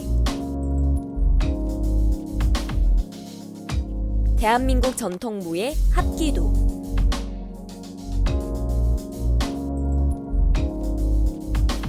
위험으로부터 자신을 보호하고 나아가 저까지도 보호한다는 윤리성에 기반을 둔 무술. 부산 연제구 합기도 협회에서 합기도의 매력을 함께 알아볼까요? 네, 저는 부산광역시 연제구 학교대표회 회장 박동윤입니다. 그리고 신학기도 인성교육관 총관장을 맡고 있습니다.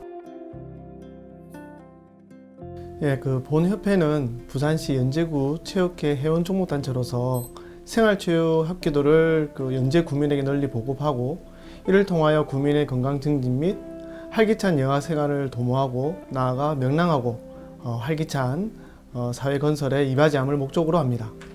본협회는 생활체육 합기도의 활성화 및 보급 확산을 위한 연제구청장기 합기도 대회를 개최하고 다양한 홍보 활동을 하고 있습니다. 그리고 연제경찰서 무도연구지도관으로서 전 경찰관을 대상으로 민생 치안에 필요한 호신술 및 체포술, 체력 훈련을 지도하고 있습니다. 신학기도 인성교육관은 5세부터 성인반까지 학기도 및 기초체력 훈련, 학교체육, 인성교육을 지도하고 있습니다.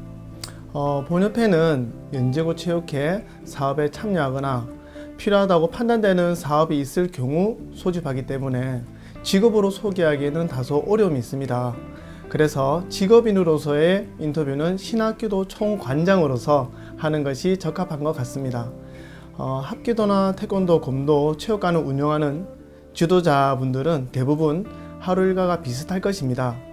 관원생들이 대부분 학생으로 구성되어 있기 때문에 오전 시간에는 제한적인 개인적인 여가생활 또는 오전반을 운영하고 일반적으로는 학생들 방과 후 시간부터 첫 수업이 시작되기 때문에 촬영 운행과 수업을 반복해서 진행됩니다. 보통 마지막 수업을 이제 종료하게 되면 오후 한 10시 정도 이렇게 됩니다. 부모님의 권유로 5세부터 이제 합기도를 일찍 시작하게 되었고요. 시범단을 하면서 각종 행사에 시범을 하고 또 여러 대회에 나가서 선수로 출전해서 많은 입상을 하다 보니까 내가 가진 능력을 인정받을 수 있다는 것에 대한 자신감과 재미, 흥미를 많이 느끼게 되었습니다. 그래서 합기도 지도자에 대한 관심을 갖게 되었습니다. 물론 군대 가기 전에 직업도 있었지만 제대 후에 내가 좋아하고 즐기는 것을 직업으로 해야겠다는 것과 서울에서 합기도 연수원 관장을 한 2년 정도 하면서 경험했던 것이 결정적인 계기가 되었고 2002년 연산동에 신합기도 인성교육관을 개관하게 되었습니다. 합기도 종목은 2022년 12월 25일 이후부터는 체육 지도자 자격증이 필수로 필요합니다. 현재는 이제 유예기간이기 때문에 꼭 필수 자격증은 아닙니다만은 앞으로 갖춰야 될 자격증이 됩니다. 그리고 학력은 필수는 아니지만 체육 관련 학과를 졸업하는 게 좋습니다. 저는 이제 참고로 체육 학사, 체육학 석사, 체육학 박사까지 이제 스포츠 심리학 전공으로 이제 졸업을 했으면서 경기 지도자, 지금은 이제 전문 체육 지도자라고 합니다. 문화체육관광부 장관의 승인을 받은 자격증을 소지하고 있습니다. 급여는 간원수에 따라 다릅니다. 자영업이라고 생각하면 됩니다. 예를 들어 회비가 14만 원이고 간원생이 한 50명이다. 그러면 한 700만 원 정도의 수입이 이제 발생되고 임대료, 인건비, 시설 유지비, 차량 유지비 등을 이제 각종 지출을 제외한 금액이 이제 순수익으로 되는 구조입니다. 스승의 입장에서 제자들의 긍정적인 변화를 이제 기대하면서 교육을 연구하고 계획할 수 있다는 보람과 이제 천진난만한 귀여운 아이들과 함께 할 수 있다는 것이 큰 장점이라고 생각됩니다. 그리고 교육 지도자로서 제자와 부모님에게 존중받을 수 있다는 것도 감사한 부분입니다. 수업이 없는 오전 시간과 주말은 자기 개발을 할 수 있는 여유가 있다는 것도 큰 장점입니다.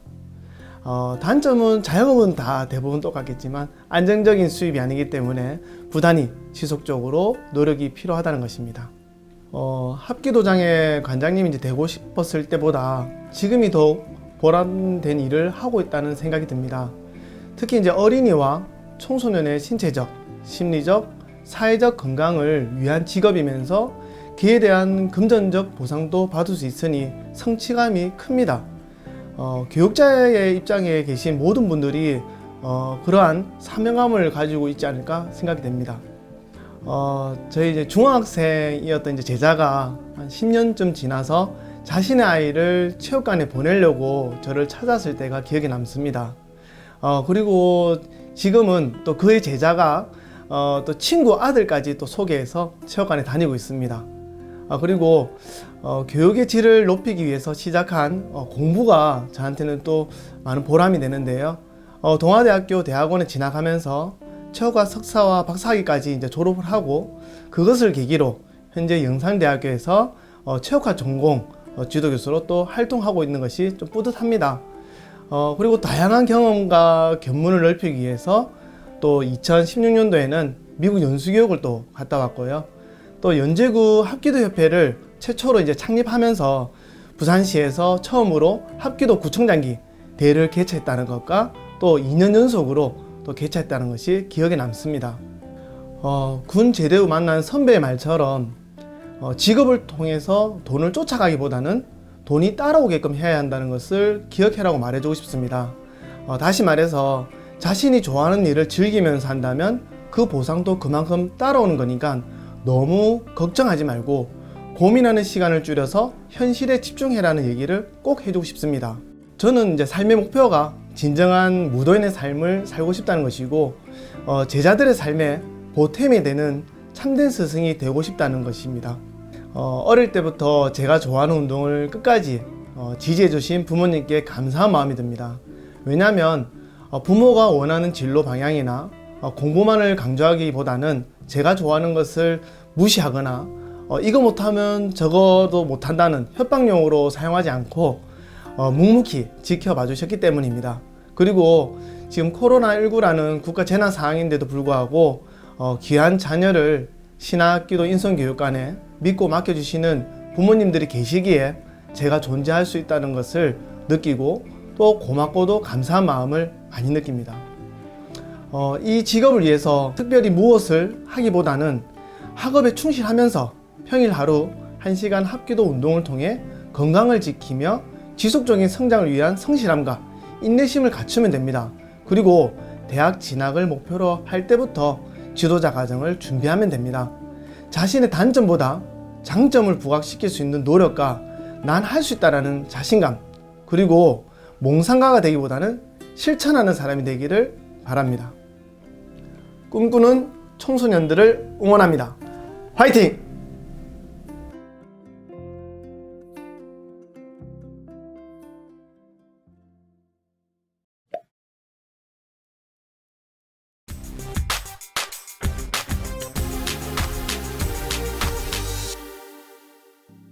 부산광역시 경찰청 과학수사대. 이곳은 부산시 연제구에 위치한 부산광역시 경찰청 과학수사과입니다. 모든 접촉은 흔적을 남긴다.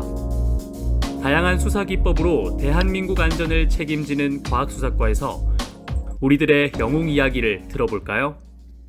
저는 부산경찰청 과학수사과에 근무하는 경위서정인입니다. 각종 범죄가 발생했을 때 과학적인 방법으로 증거를 수집하여 범인 검거에 도움을 주거나 재판 단계에서 유무죄의 증거로 사용하며 현장 감식, 화재 감식, 사망 원인을 규명하는 검시팀, 또한 프로파일러라고 하는 범죄 분석팀, 제가 담당하고 있는 거짓말 탐지 검사, 체면, 유전자 감식, 영상 분석팀, 수중 과학 수사 및 채추견, 드론 수사 등이 있습니다. 제가 경찰 생활은 한 29년 정도 했고요. 처음에는 지구대, 예전에는 파출소라고 했는데요. 여기서 근무하다가 수사와 관련해서는 한 20년 정도 근무를 하고 있고, 현재는 과학수사과에서 거짓말 탐지 검사 업무를 10년째 담당하고 있습니다. 먼저 출근을 하면 오늘 거짓말 탐지기를 할 사건의 수사 기록을 이렇게 검토를 합니다. 피해자 진술, 또 참고인 진술, 현장 상황, 그리고 용의자라고 하죠. 피의자의 진술 조서 등 수사관을 통해 접수한 사건 기록 전체를 이렇게 검토하는 일을 합니다. 거짓말 탐지 검사는 하루에 1명에서 2명 정도를 검사하는데, 검사 대상자가 도착하면 사건 발생에 대해 대상자의 이야기를 들어봅니다. 그리고 대상자의 성격이나 정신적인 문제가 있는지 진술의 신뢰성 등을 파악한 후 거짓말 탐지 검사를 실시하고, 강력 사건의 경우 현장을 확인한 후 검사를 하기도 합니다. 검사하는 시간은 1시간 30분에서 한 2시간 정도 소요되며, 중요한 사건, 즉 살인 사건이나 특별한 사건의 경우 이보다 더 많은 시간이 걸릴 때도 있습니다. 경찰이라는 직업은 어렵고 힘든 사람들을 만나서 도움을 줄 수 있고 또 범인을 검거하여 피해자들의 억울함을 풀어주고 국민들이 잠들어 있는 시간에도 범죄가 발생하지 않도록 봉사할 수 있다는 것이 큰 장점이고요. 또 하나의 단점은 저만의 생각인지 모르겠지만 모든 사람이 억울함을 풀어줘야 하는데 현실적으로 그러지 못할 때, 예를 들면 살인사건의 범인을 검거하지 못했거나 또한 검거했더라도 범인이 자신의 죄를 뉘우치지 않는 것을 목격했을 때 저 자신도 화가 나고 또 심적으로 이럴 때 조금 힘들다는 생각을 해봤습니다. 예전 과학수사대에서 검시 업무를 담당하고 있는 홍병욱이라고 합니다. 검시 업무란 병원에서 의사의 직접적이고 적절한 통제 속에서 사망하지 않는 모든 죽음을 조사하는 일입니다. 예, 경찰에 신고 접수된 많은 사건들 중에 사람이 사망하는 사건이 발생하면 그 장소에 나가 사망자의 사인을 조사하고 형사가 수사를 잘 마무리할 수 있도록 보고서를 작성하여 제공합니다. 병원에서 병을 진단하기 위한 각종 검사 업무를 담당하고 있었는데 병원이라는 한정된 공간에서 반복되는 일상을 벗어나 활동적이고 다양한 경험을 할 수 있는 것을 찾던 중 현장을 누비며 사인을 조사하는 검시 업무를 시작하게 되었습니다. 경찰청 특별채용 공고 내용을 보면 간호사 또는 임상병리사 면허를 소지한 사람으로 규정하고 있으며 응급실이나 수술실, 중환자실, 병리학교실, 해부학교실 등에서 근무한 경험이 있는 사람을 우대하고 있습니다. 저는 부산경찰청 과학수사과 과학수사대에 근무하는 경위 김도형입니다. 저는 채취증거견이라는 경찰견을 운영하는 업무를 맡고 있는데요. 과학수사의 여러 가지 범죄 분석 기법 중 하나인 채취증거기법은 괴 뛰어난 후각 능력을 범죄 수사에 활용하는 기법으로 인명구조, 시체수색, 범죄 현장에서 증거물을 발견하기 위한 업무를 맡고 있습니다. 강아지와 함께하는 업무를 맡고 있다 보니 일반적인 경찰관의 업무와는 좀 다른데요. 아침에 출근을 하면 먼저 강아지가 밤새 잘 잤는지 점검을 합니다. 대변과 소변의 상태가 어떠한지, 물은 잘 먹는지, 몸의 움직임에 불편함은 없는지, 빗질을 하면서 몸의 구석구석을 만져보고 이상 유무를 확인합니다. 확인이 끝나면 보통 오전은 복종 훈련과 강아지가 찾아야 할 냄새를 기억시키는 훈련을 하고 오후엔 산에서 사람을 찾아내는 인명구조 훈련과 체력 훈련을 하고 있습니다. 경찰견 핸들러가 되려면 경찰관 채용 시험에 먼저 합격해야겠지만 동물을 사랑하는 마음이 먼저야겠죠. 집에서 키우는 반려견과 국가에서 특수한 목적으로 운영하는 경찰견과는 많은 차이가 있습니다. 경찰견 핸들러는 경찰견을 목적에 맞게 직접 훈련시켜야 하는데요. 그러기 위해선 동물 행동학 이론을 이해하고 적용하고 응용할 줄 알아야 하며 개 질병, 동물 영양학 등의 지식도 필요합니다. 대학 동물 관련 학과에서 개 훈련 및 관리 등을 공부할 수 있으며 경찰견을 운영하는 데 많은 도움이 되리라 생각합니다. 경북의 한 농촌 마을에서 할아버지 한 분이 실종된 적이 있었어요. 그 지역 마을 사람들과 실종자 가족 또 경찰관들이 수색을 했지만 한 달이 넘도록 할아버지를 발견하지는 못했습니다. 우리 채취증거견에게 지원 요청이 와서 수색을 나갔고 3일째 되는 날 산속에서 돌아가신 할아버지를 발견해서 실종자 가족에게 보내드린 적이 있는데요. 할아버지 아들이 다가오더니 수색을 마치고 쉬고 있는 경찰견을 안으면서 너무 고맙다고 눈물을 흘리던 모습이 생각이 납니다. 동물을 좋아하는 사람, 특히 개를 좋아하는 사람이라면 이보다 더 멋진 직업은 없다고 생각합니다. 안녕하세요. 부산청 과학수사과에서 범죄 분석 업무를 담당하고 있는 윤정아입니다. 흔히 프로파일러라는 명칭으로 알려져 있습니다. 범죄 프로파일링, 진술 분석, 심리 부검, 지리적 프로파일링 등 다양한 업무를 하고 있습니다. 출근하면 제일 먼저 전일 부산청에 어떤 사건들이 있었는지 검토합니다.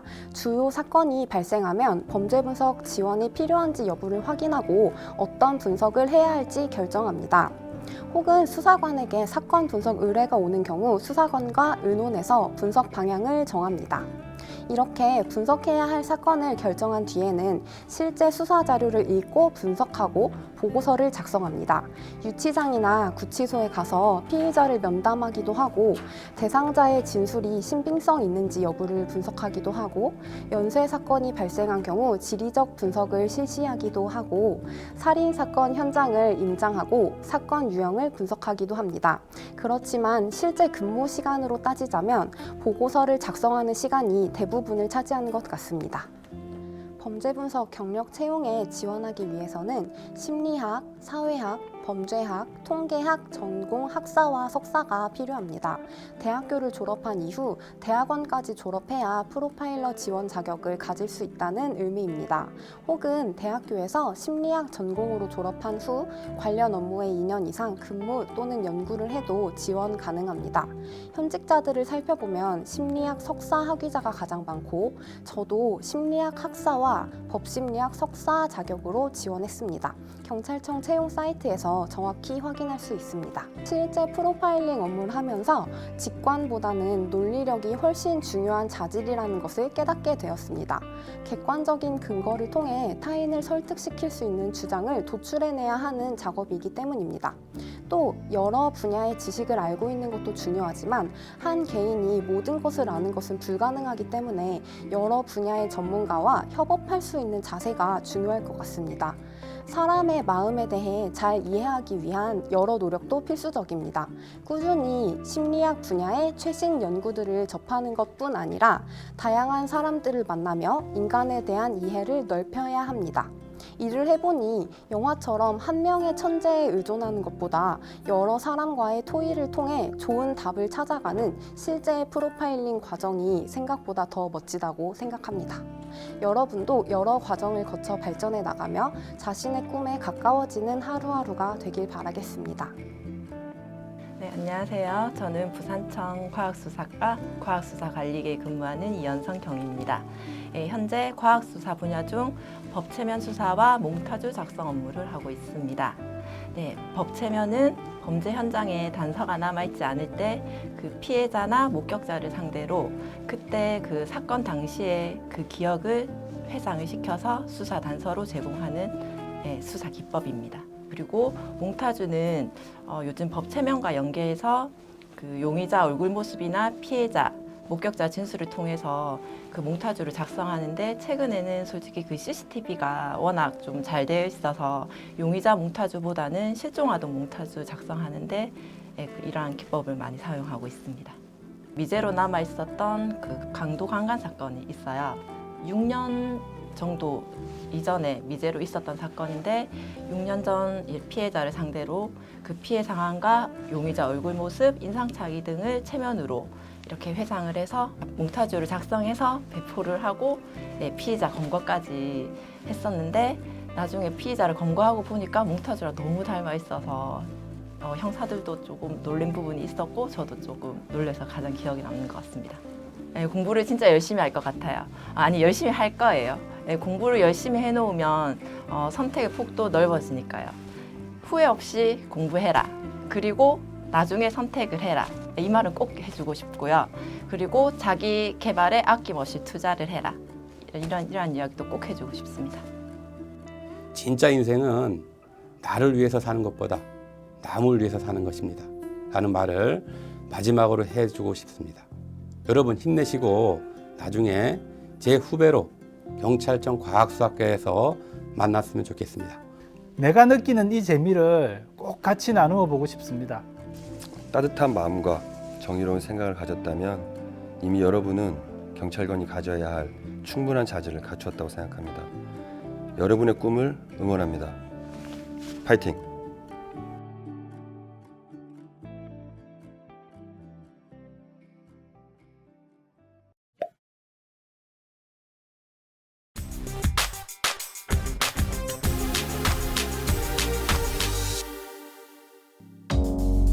부산지방식품의약품안전청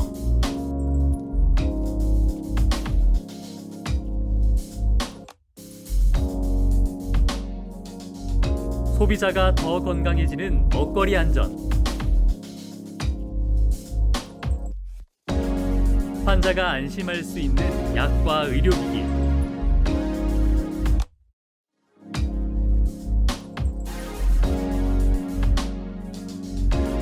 우리 생활 속 안전을 책임지는 식약청.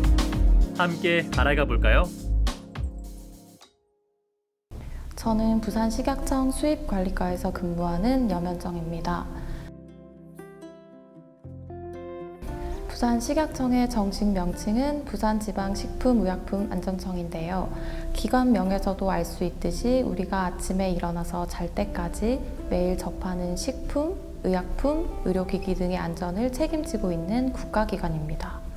부산광역시, 울산광역시, 경상남도 지역을 관할하고 있습니다. 부산식약청은 연제구 나라키움 부산통합청사 안에 있으며 그 외 부산신항, 감천항 등 주요 항만에 6개의 수입식품 검사소가 위치하고 있습니다. 수입관리과에서는 해외에서 수입되는 식품이 우리나라에 들어오기 전에 안전한지 검사하여 적합한 제품은 통관되게 하고 부적합한 제품은 다시 해외로 되돌려 보내거나 폐기되게끔 관리하고 있습니다. 제가 맡은 업무도 저희 관할 구역에 신고된 수입식품을 검사하는 일입니다. 저는 식약처에서 자체적으로 실시하는 시험에 합격하여 식품위생공무원이 되었습니다.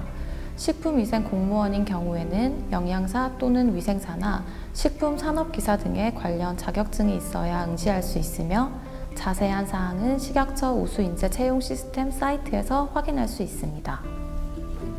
오전에는 민원인이 제출한 수입 신고서를 접수하여 검토합니다. 오후에는 검체 채취를 위하여 수입식품이 보관된 보세 창고에 출장을 갑니다. 보세 창고에서 식품의 상태 등을 확인하고 검체를 채취한 후에 사무실로 돌아와 식품의 기준, 규격이 적합한지 분석기관에 정밀검사를 의뢰합니다. 정밀검사 시험 성적서가 적합으로 나온 건에 대해서는 수입을 허용합니다. 부적합으로 나온 건에 대해서는 수입될 수 없도록 사후 조치를 취하게 됩니다. 저는 부산식약청 의료제품안전과에서 근무하고 있는 김민준입니다. 의료제품안전과에서는 의약품, 의료기기, 화장품, 마스크와 같은 의료제품의 안전한 공급을 위해서 제조업체와 제품을 관리하고 있습니다. 그중 저는 의약품과 마스크와 같은 의약외품의 인허가 업무를 담당하고 있습니다. 출근해서 식품, 의약품 관련 뉴스와 전자 메일함을 확인한 후 오늘 처리해야 할 일을 간략하게 정리합니다. 그런 후에 민원 서류를 검토하거나 업체 현장 방문을 하는 등 업무를 수행하고 있습니다. 저는 부산식약청 식품기준분석과에 근무하고 있는 보건연구사 류대규입니다.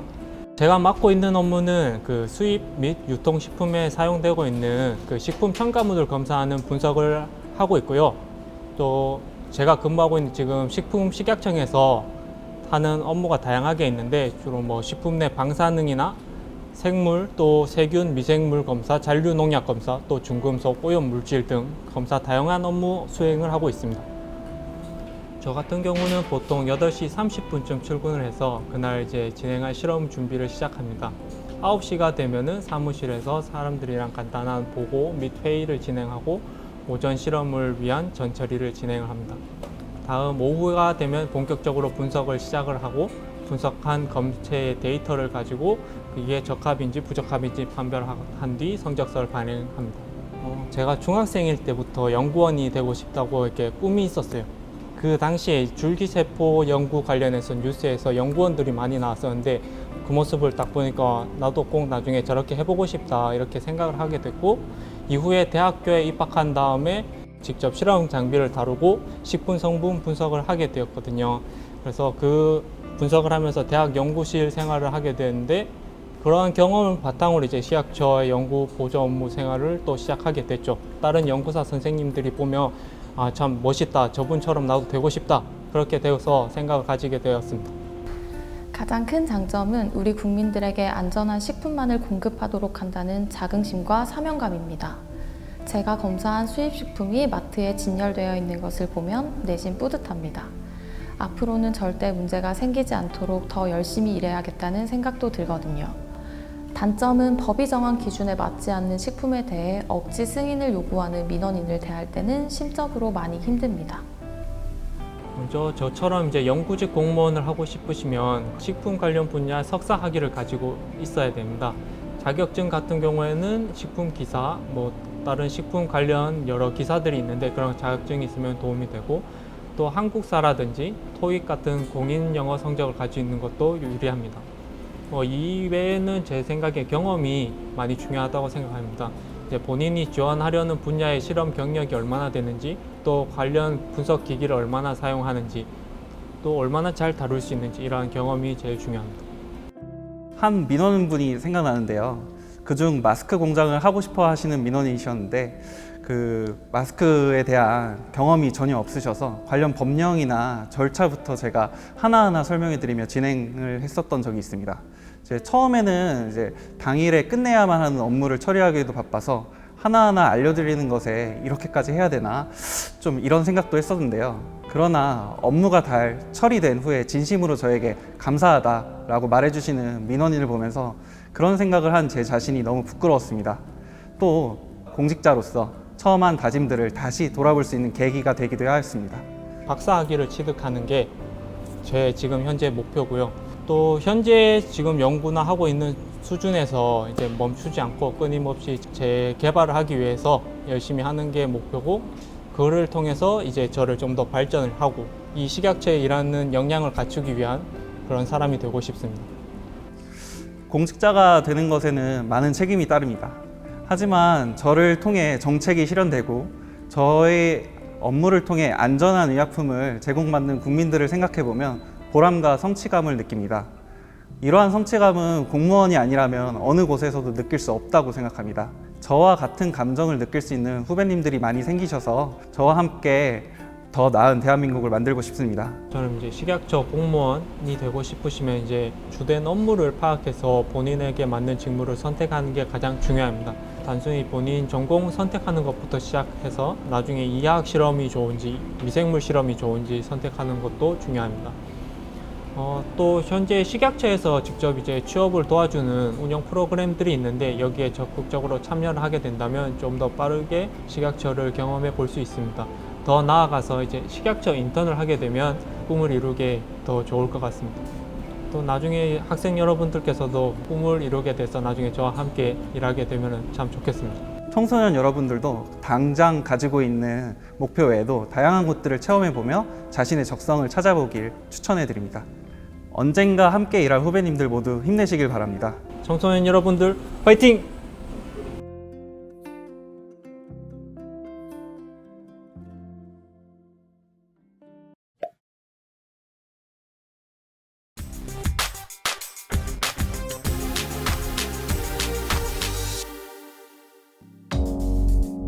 국가기록원 역사기록관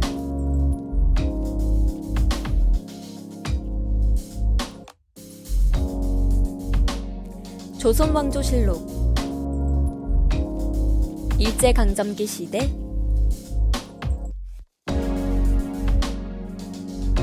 세계 각국의 중요 기록물들을 안전하게 보존 관리하는 곳.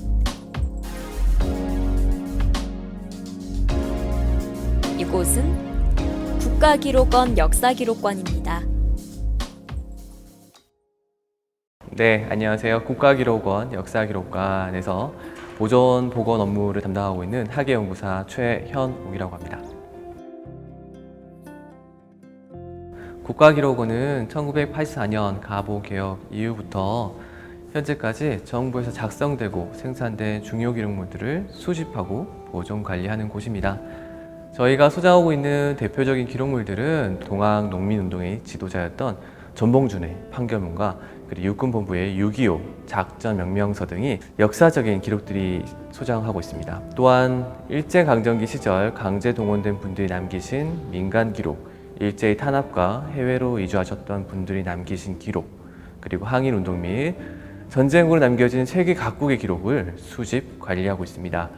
이렇게 중요 기록물들을 후대에 영구적으로 전달하기 위해서 저희는 안전하게 보존 관리하고 있습니다. 제가 국가기록원에서 맡고 있는 업무는 우리의 세계기록 유산이죠. 조선왕조실록과 그리고 저희가 소장하고 있는 중요 기록물의 훼손 정도를 확인하는 상태 검사, 그리고 훼손이 심한 기록물의 복원 처리를 담당하고 있습니다. 저희가 소장하고 있는 기록물 중에는 작성된 시기가 오래된 기록물들이 많이 있어요. 종이라는 것은 오랫동안 보관하면서 쉽게 찢어질 수 있고 습한 곳에 있게 되면 훼손될 우려도 있습니다. 중요 기록물 중 손상이 발생하게 되면 우리 역사 한 부분이 사라질 수 있기 때문에 이러한 기록물들을 보건 처리를 통해 영구적으로 보존할 수 있도록 조치를 취하고 후손에게 중요한 기록물들을 넘기는 역할들을 하고 있습니다. 저희는 이제 중요 기록물을 보존하고 있는 곳이기 때문에 우선적으로 보존하고 있는 시설에 문제는 없는지 확인하는 작업으로 하루를 시작합니다. 점검 시에는 온도와 습도가 적절하게 유지되고 있는지, 시설에 문제가 되는 것은 없는지를 확인하고요. 그 뒤에 사무실에 와서 일정을 확인하고 또 해야 할 업무들을 체크하게 됩니다. 오늘 처리할 보건 처리 기록물들을 확인하고 처리 과정 중에 주의사항들은 없는지 팀원들과 함께 공유하고 확인합니다. 기록물의 훼손 정도를 확인하는 상태 검사와 그리고 보건 처리를 위해서 지하서고에 보존 중인 해당 기록물을 작업 공간으로 이동하고 기록물의 상태 검사와 보건 처리를 실시하게 됩니다. 중간에 간단한 티타임과 함께 업무를 재개하고 퇴근 전 업무 협조 관련된 내용들을 확인한 다음에 내일 해야 할 일들을 챙기며 하루를 마무리합니다. 안녕하세요. 국가기록원 기록연구사 김연혜입니다. 저는 국가기록원에서 국내외에 산재해 있는 한국 관련 외국 기록물을 수집하는 업무를 담당하고 있습니다. 국가기록원에서는 국내 공공기록물의 결락을 보완하기 위하여 한국 근현대사 관련 해외 소재 기록물을 수집, 발굴하여 수집하고 보존하며 서비스하고 있습니다. 해외 기록물 수집 대상으로는 첫 번째로 우리나라의 정치, 외교, 사회, 문화, 경제 등에 관하여 외국 정부, 공공기관 또는 해외 소재 민간단체 등이 생산하거나 접수한 기록물이거나 우리나라 정부의 주요 활동과 관련된 기록물 중 우리나라 정부에서 생산하여 외국 정부 및 공공기관, 민간단체 등으로 발송한 것, 그리고 세 번째로 우리나라의 주요 역사적 사실이나 사회 변화 과정 등과 관련된 기록물들을 주로 수집하고 있습니다. 해외 기록물 수집은 현재 미국, 일본, 호주, 러시아, 프랑스, 헝가리 등 6개국의 8명의 조사위원분들과 함께 일을 하고 있습니다. 조사위원분들과 시차 등으로 인하여 주로 이메일로 업무 공유와 보고를 하고 있어 조사위원들의 이메일을 확인하는 것으로 하루를 시작합니다. 이후에는 조사위원 지원 업무와 답장을 보내고 조사위원들이 조사한 기록물을 관련 외부 전문가 등과 함께 검토하여 수집 여부를 결정하는 업무를 진행합니다. 그리고 대부분의 업무는 수집이 확정된 기록물을 수집 절차에 따라 수집하고 그렇게 수집된 기록물을 정리, 보존하며 수집된 기록물의 원활한 열람을 위하여 지원하는 업무도 하고 있습니다. 그 이외에 업무와 관련된 행정 처리나 보고서 작성 등을 주로 하고 있습니다. 화계연구사라는 직업을 고민하던 대학 시절에 안동에 있는 국학진흥원에서 짧은 기간 각 문중에 보관된 목판들을 조사하는 사업에 참여하게 되었습니다. 그때 각 문중에서 보존하고 있는 목판들이 일반 창고나 아무런 관리 지원 없이 허술하게 훼손된 형태로 보관되어 있는 모습을 보고 안타까운 마음이 있었습니다. 나라의 지원을 받지 못하고 각 문중에서 보관 중인 기록물들이 사라질 수 있겠다라는 걱정이 앞서면서 문화재 보존학이라는 것을 공부해야겠다는 결심을 하게 되었습니다. 기록관리 전문요원으로 일하면서 가장 매력적으로 다가왔던 부분은 일을 하면서 우리나라의 역사적인 사실과 관련된 기록물을 가공하기 전에 원본으로 볼 수 있다는 점이었습니다. 역사적인 사실을 다른 사람의 생각에 의해서 가공된 논문이나 책으로 습득하는 것도 좋은 방법입니다. 하지만 원본의 형태로 접하게 되면 오롯이 자신의 생각과 주장으로 논술할 수 있는 좋은 기회를 가질 수 있게 된다고 생각합니다. 특히 역사적인 기록물의 원본을 직접 볼 수 있는 것은 박물관에서 유물을 전시장, 유리창 너머가 아닌 직접 보는 것과 비슷한 상황이어서 아주 매력적으로 다가왔던 부분입니다. 직업을 가지기 전에는 여러분들이 잘 아시는 영화 영화일 수도 있는데요. 냉정과 열정 사이 또 시간을 달리는 소녀가 있어요. 이 영화들의 공통점은 저와 같은 직업을 가진 역할을 하는 분들이 나오게 됩니다. 영화 속에서는 흥미진진한 영화 스토리, 그리고 영화 속에 보이는 전문성 같이 멋진 모습, 그리고 로맨스, 저 또한 그런 모습들이 인상 깊었고 저런 직업은 어떨까 하는 환상들이 있었습니다. 물론 훼손된 문화재와 중요 기록물들을 복원 처리하고 난 이후의 모습들은 정말 뿌듯함을 넘어 가장 만족감을 주는 직업임에 틀림은 없습니다.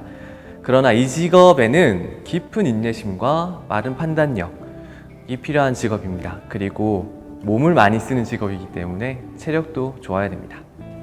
네, 일반적으로 학예 연구사가 되기 위해서는 관련 전공의 석사 학위도 필요하고요. 그리고 국공립박물관과 관련 연구소 등에서의 근무 경력도 필요합니다. 저 또한 문화재 보존학 석사를 마치고 국립박물관 계약직 연구원으로 다년간 경력을 쌓아왔고요. 그리고 관련 학문의 연구활동도 평가 대상인데요. 정식 학예 연구사가 되기 위해선 어느 정도의 시간이 좀 필요합니다. 최근에는 경력 학예 연구사 채용 등으로 국공립박물관 및 문화재 관련 공공기관 입사 시기는 빠르면 30대 초, 그리고 늦으면 40대까지 되는 경우들이 있습니다.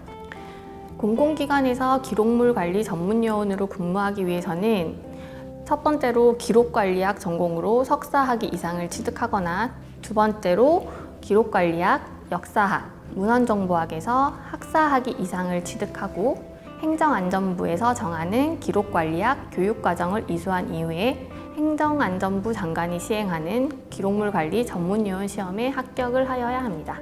기록관리 전문요원으로 일을 시작하기 전에는 막연히 책상에 앉아서 일을 하지 않을까 하고 생각하였습니다. 하지만 기록관리 전문요원은 기록물의 생산부터 폐기까지 전체를 알아야 하는 직업이며, 이러한 일들을 익히기 위해서는 현장에서 기록물 이관, 수집, 정리 작업 등 몸으로 부딪혀야 하는 직업인 걸 알게 되었습니다. 기록관리 전문요원으로 일하기 위해서는 이론과 실무도 잘 알아야 하지만 체력관리도 필수적인 요건인 것 같습니다. 우리나라는 아픈 역사를 가지고 있습니다. 외부 세력에 의해 국권을 침탈당했고, 그러한 이유로 일제에 많은 수탈이 있었죠. 우리 국민들도 마찬가지였습니다. 일제강점기 때 우리 국민들은 강제 동원돼서 일본으로 넘어가 갖은 고초를 겪어왔습니다. 최근에는 강제 동원되었던 분들께서 남기신 기록물들을 수집하고 보존 관리하는데, 이를 국민들께 알리는 사업들을 하고 있습니다. 저희와 MOU 체결된 국립일제강제동원역사관에서 소장하고 있는 기록물의 복원 처리를 지원한 게 가장 기억에 남는데요.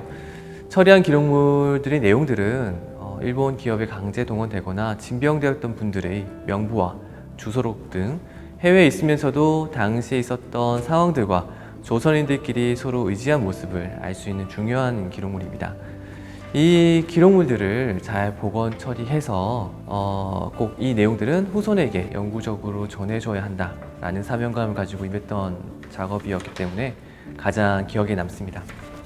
제가 지금까지 제 경험으로 학교를 졸업하고 다음 과정들 위해서 걸음을 낸다는 것은 저 또한 그랬고 여러분도 그리 간단하고 쉽지는 않을 거라 생각됩니다. 다음 과정으로 가는 길이 가시밭길일 수도 있고 탄탄대로일 수도 있겠지요. 가고자 하는 길이 어떻든 여러분은 그 과정을 겪은 경험들을 버리지 않길 바라며, 어떤 경험도 다음 과정을 나아가는데 분명히 도움이 될 겁니다. 마지막으로 자신감을 가지시기 바랍니다. 지금 내 외부적인 환경이 유리하지 않다라고 생각할 수 있습니다. 하지만 저희 때와는 다르게 여러분들은 다양하고 많은 정보에 접근할 수 있고, 또 여러분도 모르게 많은 선후배분들은 유리하지 않은 환경 속에서도 각자의 분야에서 전문성을 가지고 최선을 다하고 계십니다. 분명 후배분들의 가는 길에 여러분들의 자리가 있을 거라 믿습니다. 직업은 꿈이 아니다 라는 말을 들은 적이 있습니다. 최근까지도 꿈은 직업을 특정해야 하는 것으로 알았습니다. 하지만 하고 싶은 꿈을 꾸고 꿈을 이루기 위해서 노력을 하면 생각보다 훨씬 많은 분야에서 직업을 가질 수 있는 것을 최근에야 알게 되었습니다. 청소년 여러분들은 직업이 아니라 행복한 꿈을 꾸시고 꿈을 이루기 위해서 노력을 하고 그리고 많은 것을 경험하시다 보면 행복한 직장 생활을 할 수 있지 않을까 생각해 보았습니다. 청소년 여러분, 내일을 향해 나아가시기 바랍니다. 화이팅! 꿈꾸는 청소년들을 응원합니다. 화이팅!